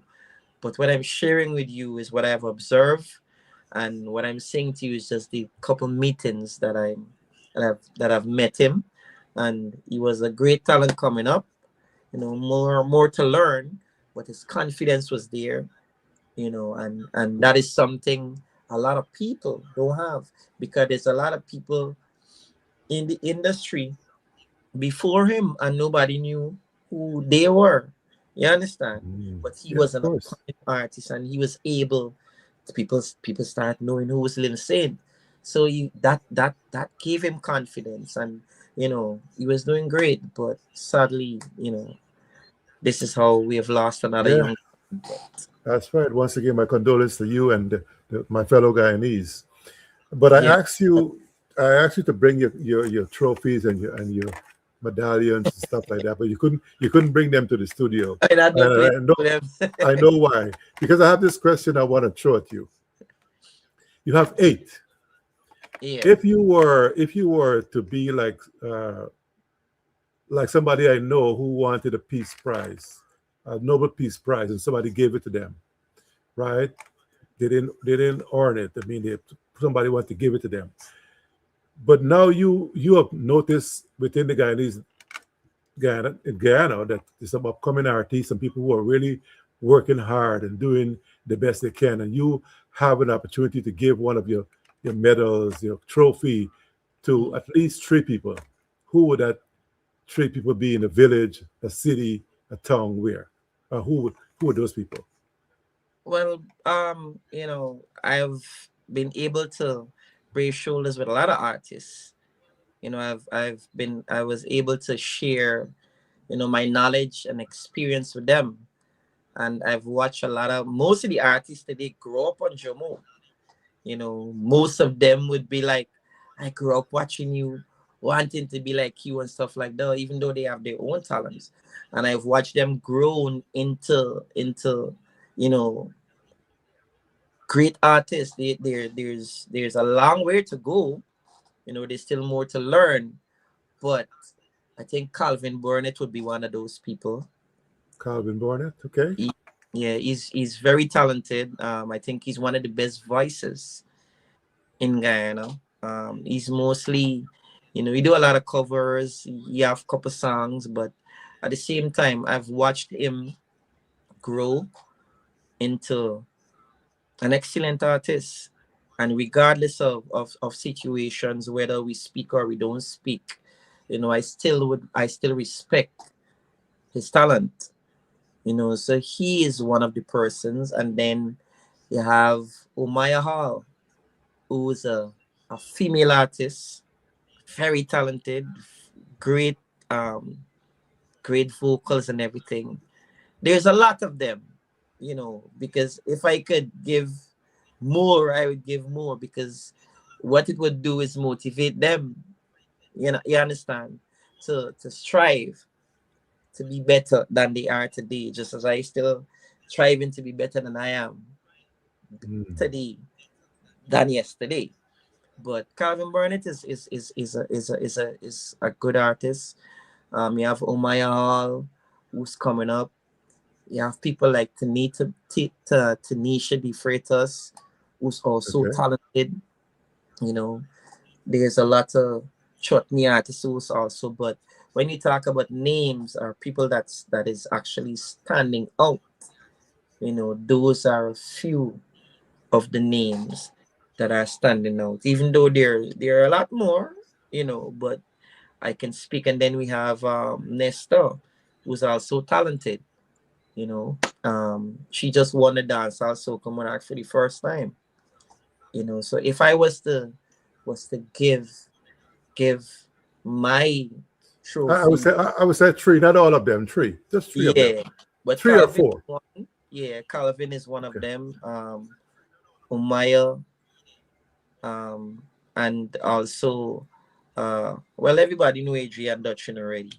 Um, we're talking about Tunisia, the Freitas, and if I was to give it to one more, as to see somebody who is upcoming, I would have still give a little support to Little Saint because I've seen him and what he was able to go through and to be ill for so long and still being able to go out there regardless. That is something special because a lot of people can't hold this kind of pressure. So other than talent, it's not just about talent, it's about the ability to go through storms That and over perseverance, resilience. Yeah. persevere. So, those are just some of the names. Even though they have a lot, those are some of the names. Awesome, awesome, awesome. I hope that you would find them one day and take a picture with it as if you handed it over to them for a Kodak moment, and you can let us see that. You actually want to add value to them by letting you know what you might not get it in your home, but just hold it and see. To me, I You wish I never can give it know. to you. You never Yeah, know, and it's good that some of them are earning their own trophies too.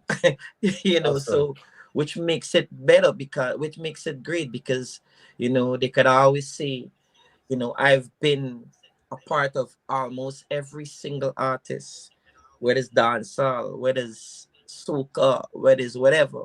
I've been that person that has always been there to them to look up, even if we competing against each other. You know, um, I've always been an instrument to them. I'm like I say, we don't have to talk. We don't have to see each other every day, but you still have to show respect to people who work hard and who have talent. You understand? And this is how it grows. You know Yeah, what I mean? yeah, yeah, So yeah. yeah. Look, look, Jomo, I think you have the gene like so many others, like Alison Beer. She's doing big things with the ladies who she used to be the dancing school. I don't know if you know Alison Beard. Of course I know Alison. Yeah, Auntie Alison is Hello. doing big things. Yeah, and Tialo is doing great things with the women here inside New York and New Jersey. There's a lot of people who are coming out and doing things and helping people to live to their full potential. So I admire you for that. Um, so many people are doing great things, and some are not here that I'm seeing. But there might be people, and they might come afterwards and look at this and see how inspiring your storytelling was. But a lot of times, think about if there's a question I might have overlooked when we come back after this segment. Think about some things you think the world need to know about Jomo Primo before we break out. Okay, this segment is called Rapid Fire. Rapid Fire is one word answers. And I Mhm. know you didn't have anything to drink so far, so you're holding up with me. That's very good. Now, this is lengthy. I know. Folks tell me, look, you need to do 45 minutes, but I could I have done 45 minutes with you? I'm not sure. It depends. It's up to you. With the amount of stuff that you talked about, you dropped some nuggets, man, some wisdom. And which is what we need here in CRL 365. So thank you for your time. But this rapid fire is one word answer, or if you want to give a sentence, if you want to expound, I'll let you do that. So you ready? Yeah, man. All right. Your favorite Guyanese food? Curry. Curry. Curry what? Chicken, curry beef, Curry and curry shrimp, anything. Curry beef, curry curry egg. pumpkin, curry yoko, curry egg. Anything once you got curry on it. You mean the real aloo curry, the real Yeah, but madras I curry a powder? curry man. Okay, all right, all right. So your favorite soca artist? Marshall Montana. Marshall Montana. He is the reigning champion of Trinidad and Tobago that sang what the top song he sang? I Uh, think his song this year was last year was party. this year is I had it, I have Uh it, I have it. get him a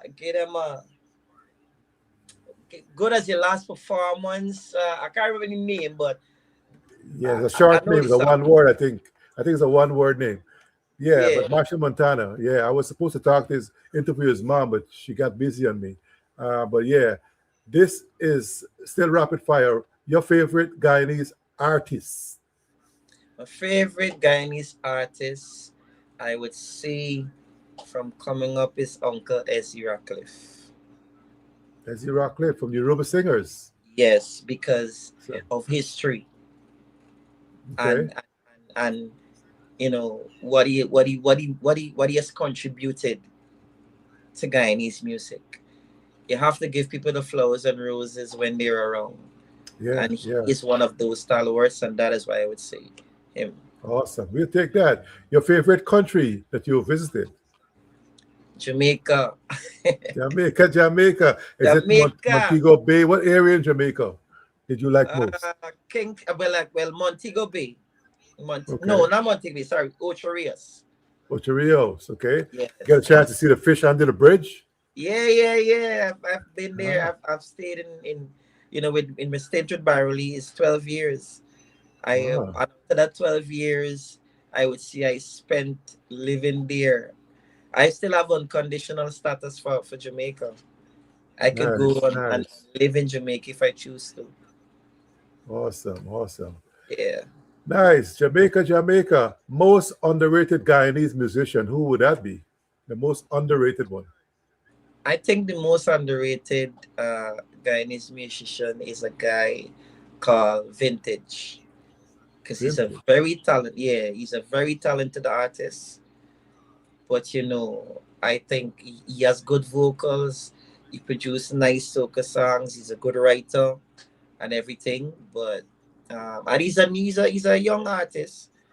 But I think if I would say he's underrated, I would say him I because of wish you would I connect. know he possess. All right, please connect me with him, okay? I'd like to hear from him. Sure. One song that defines Jumo Primo. One song that defines you. It advised me living my life. Living my life. Exactly. Yeah, it's on my Facebook story. It's in my Facebook story with Yeah, you living my posted life. there. Living my life. Living my Yeah. life. Why is that though? Why is that? Because of my experience and the things that I've been through. And I realized that you can't live to please people because people are unpleasable as far as I'm concerned. Because as human beings, we always want more. Our egos are bigger than we are. Because it's like, for instance, you get one car, but then you want six more. You see, we all always have that that goal for more. We always have that within us. So, for me, realizing that it doesn't matter what you do, people will talk about you.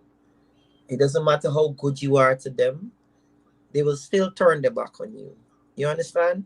So as long as you're living a life that is not affecting others, don't allow how they feel about you to affect you Hmm. and stop you from what you're doing. So just live your life. Live your life. Be you. Be authentic Be you. you. Be Yeah, yourself. that's right. That's good. That's good. That is one song. Live my life. I gotta play. I gotta apply that to my life. What is the biggest lesson in life you've learned, Jumo? I've learned so many lessons, but it's a one word rapid fire. Yeah. Not everything glitters is gold, Okay. and not everyone can be trusted. I'll take that. I'll take that. Wisdom, wisdom. Awesome. And your greatest accomplishment, what would that be? Being able to be with Byron Lee on that stage, you know, going from city to city, being able to export my talent. So one of the greatest achievements is Byron Lee, because Byron Lee and the Dragonets contributed 12 years to my life in music and helped me to see the world. So that was my dream, my vision. So to achieve it is an accomplishment. Awesome. Congratulations on that. 12 years, 36 years in the business, and you're going to Mhm. be 50 years old in a few months. Congratulations again and again. Your biggest regret, Jomo, what would that be? My biggest regret in life is, you know, not being able to do the things I want to do to help others. I do as much as I can, but I wish if I was in a position to do more, because I love people. I love to assist. I love to give positive advice, and I'm passionate when I see people going through struggles, and I wish if I had the power to do more, to help and assist them. But I think I would have to be a politician to achieve that. So, All right. I would touch that with a broomstick. I wouldn't touch that, Jomo. I'm telling you, after all we talked about and all your accomplishment, 36 years in the business, and you're going to be a nice ripe age and meet the legal age, you can at least drink some wine on your 50th birthday. A little something, something. What do you want your legacy to be, Jomo? I always want to, you know, I could say my legacy right now is being able to inject my talent into the lives of other musicians, you know, encouraging them, and at the same time, they saw me as an example for their career, So there's so many artists who would come to me and say, "Bye, Jumo, most of the things that I do, I see you do them and I apply them to me." So I'm a part of so many things, and I always want to be remembered as that positive person, not negative, but positive, as an instrument, a positive instrument to young, old, wherever you may be, and use my humility and humbleness as a guideline to your life to achieve perfect peace. That is what I want my legacy to be. Not to Awesome. be remembered as somebody fighting and negative, but to be, an example to people. Not everybody, would use me as an example, because some might never know who I am, or never link with me or be with me. But at the same time, my contributions to the music industry and whatever else I'm going to achieve in the years to come, as long as I'm here. It is storytelling, and usually on Facebook nowadays, when there's storytelling about a man beating a woman, we got 12,000 views. Hmm. Tonight, I'm seeing here 6 people looking at you and hearing your story. What do you feel about that? I don't feel bad about it, because I know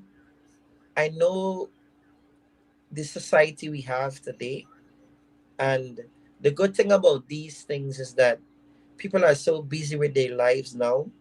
And then secondly, we're in a negative society, all right? Where mostly negative things get attention.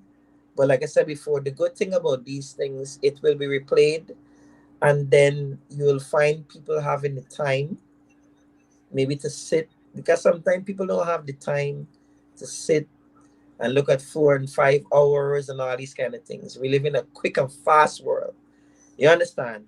But being able to have the opportunity to still express, and speak of my journey and things that I've done, you know, the message will still go across because people are still going to look at it now, just like how we could watch it by really from 30 years, 40 years ago, you know. So this is very important. So it really doesn't matter who might be looking at it at the moment, you know, because people are so busy with their lives now. Everybody's just click, click, click and pass. So it's I'm still grateful for the opportunity, and people will look at it, and it will keep going, going, going all the time. So that's fine. Awesome, Joe. I download music from YouTube sometimes when you guys don't send me your music. Is the internet affecting y'all's business when we No, do not that? really. You see, depends on what you use the internet for. You see, we right now the internet is a tool in itself to promote your music, which Yeah. helps. Right? It helps in a major way because if the radio station don't play it, at least if you have a visual and it's out there, because a lot of young people are discovered, musicians are discovered through the internet these days, Okay. TikTok and these things, so it's a different way of marketing yourself and marketing your music. So it doesn't Awesome. hinder, it helps. Good. Good to know that. So where can people find your music now, Jomo? Well, they can check my music out on YouTube. All my stuff is always be on YouTube. They can follow me on TikTok as JUMOPRIMO. TikTok, also Instagram, every social media platform they can find me on. So it's important that they understand those taglines because it's social media time now. So they can find me find my music on YouTube, and information that you need. I have bios and all those kind of things. Most of my videos and visual and songs is on YouTube, so they can find me on YouTube. Awesome. I'm speaking to Jumo Primo. He is the king of Guyanese Soca, our very own from our very own country, 83,000 square miles, land of many waters, 6 races, one people, one nation, one destiny.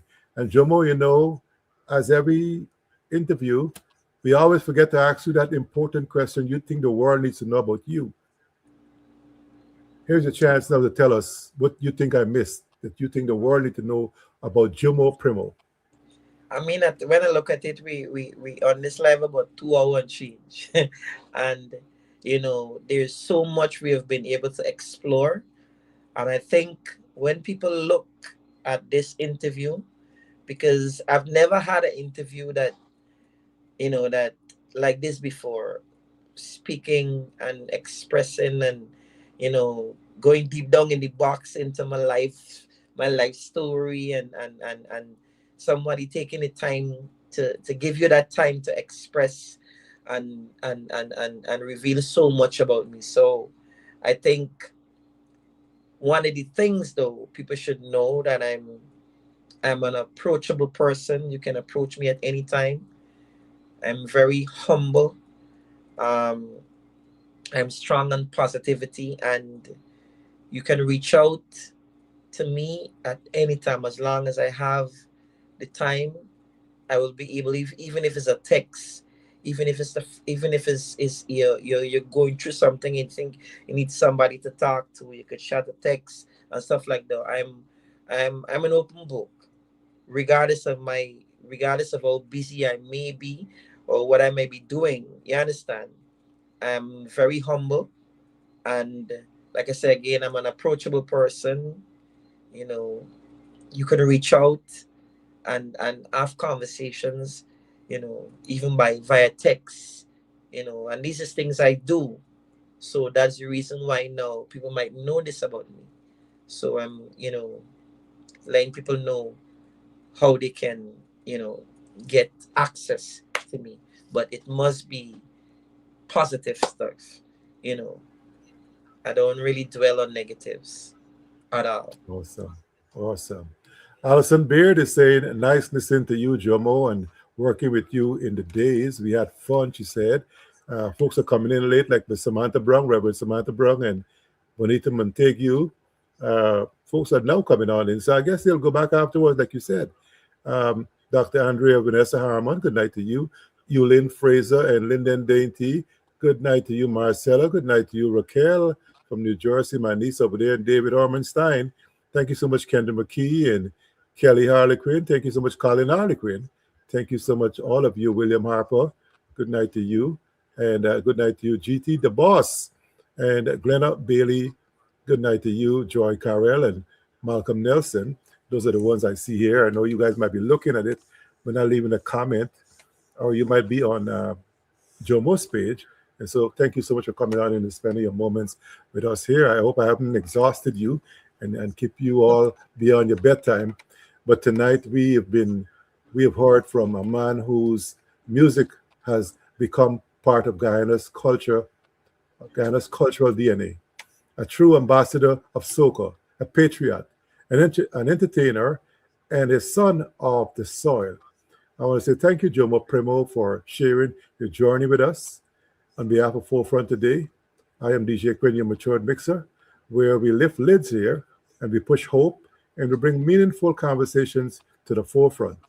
And so thank you, Jomo, for your time. And once again, condolences to you twice for Oscar Benjamin, and Lil Yep. Saint.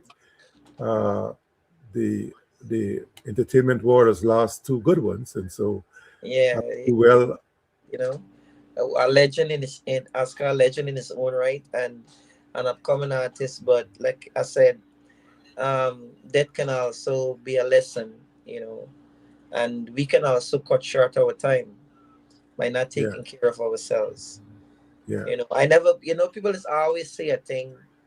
I tend to see things different to what I've been told.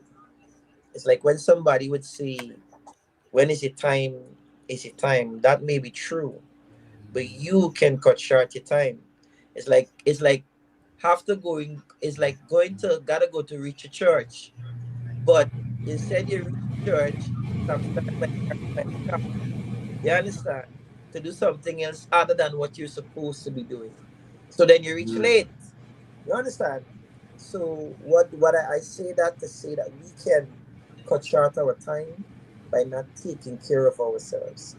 And you can't blame time and our misbehavior with ourselves on anything else but ourselves. Like I speak before, accountability is a thing that human beings don't like. All right? When you live 90, 104, 102, 111, you've lived a full life. But if you die or by over smoking and drugs and all these things, that is your demise. That is you putting yourself in, because you've seen so many destruction happening to people, but we're not learning from each other. We're not learning to take care of the temple, because this is our temple. We all have a time, yes, but at the same time, we don't want to cut short the time by being abusive mentally or physically. And Awesome. that's Awesome. the thing. Once again, thanks a lot, Jamo. There was a lone commenter on YouTube channel. Most of you were listening or watching. And so I want to thank you, Alicia Afuye. Thank you so much for coming on into to the YouTube channel. And those of you who are incognito silent listeners, I feel your presence. And I hope that you would share the broadcast, share the link, because it's storytelling here, and you might be next, because I'm coming to you, because that's what I do here. I do storytelling. I empower you. And do you feel better with yourself now, Jomo? Tell them. Do you feel Yeah, much man. better? I'm at this time. I'm elated, and I'm up, and I mean, spiritually, mentally, and physically. I'm looking forward to better days. And in creating better days for myself, my family, and you know, as I'm here, see what life have to offer, have to know. Cause there's every day is something to do, and there's so much to be done. You know, it's never the work is never done.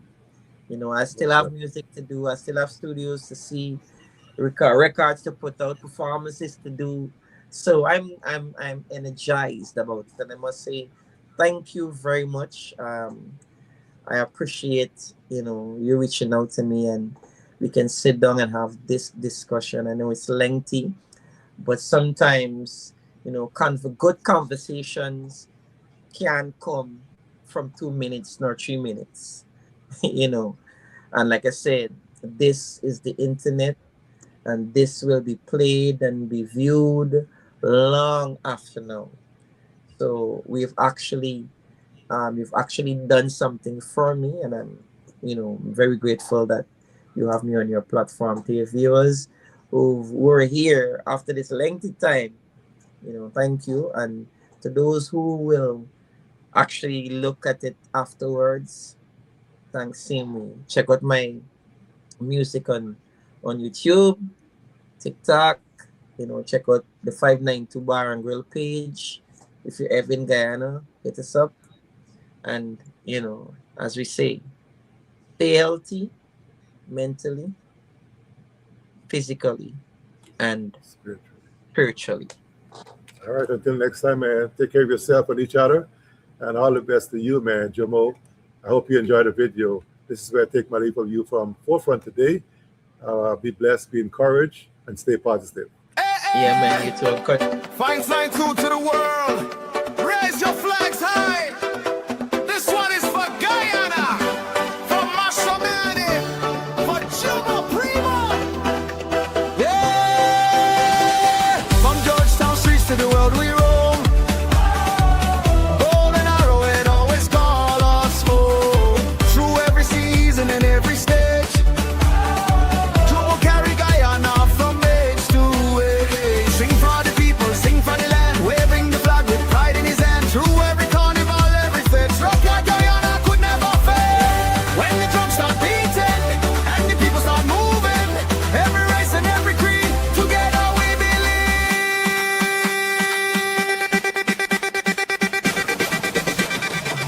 One Guyana, one heartbeat, dance together in every street. Raise your flag, let the whole world see. We are proud of our everything sweet. Mashramani, forever we sing. Patriotism is everything. From Essequibo to Quarantine Shore. Guyana, we love you more and more.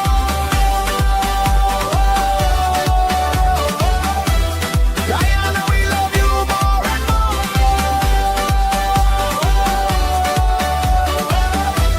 Guyana, we love you more and more. Down to 5 years and the fire still burns.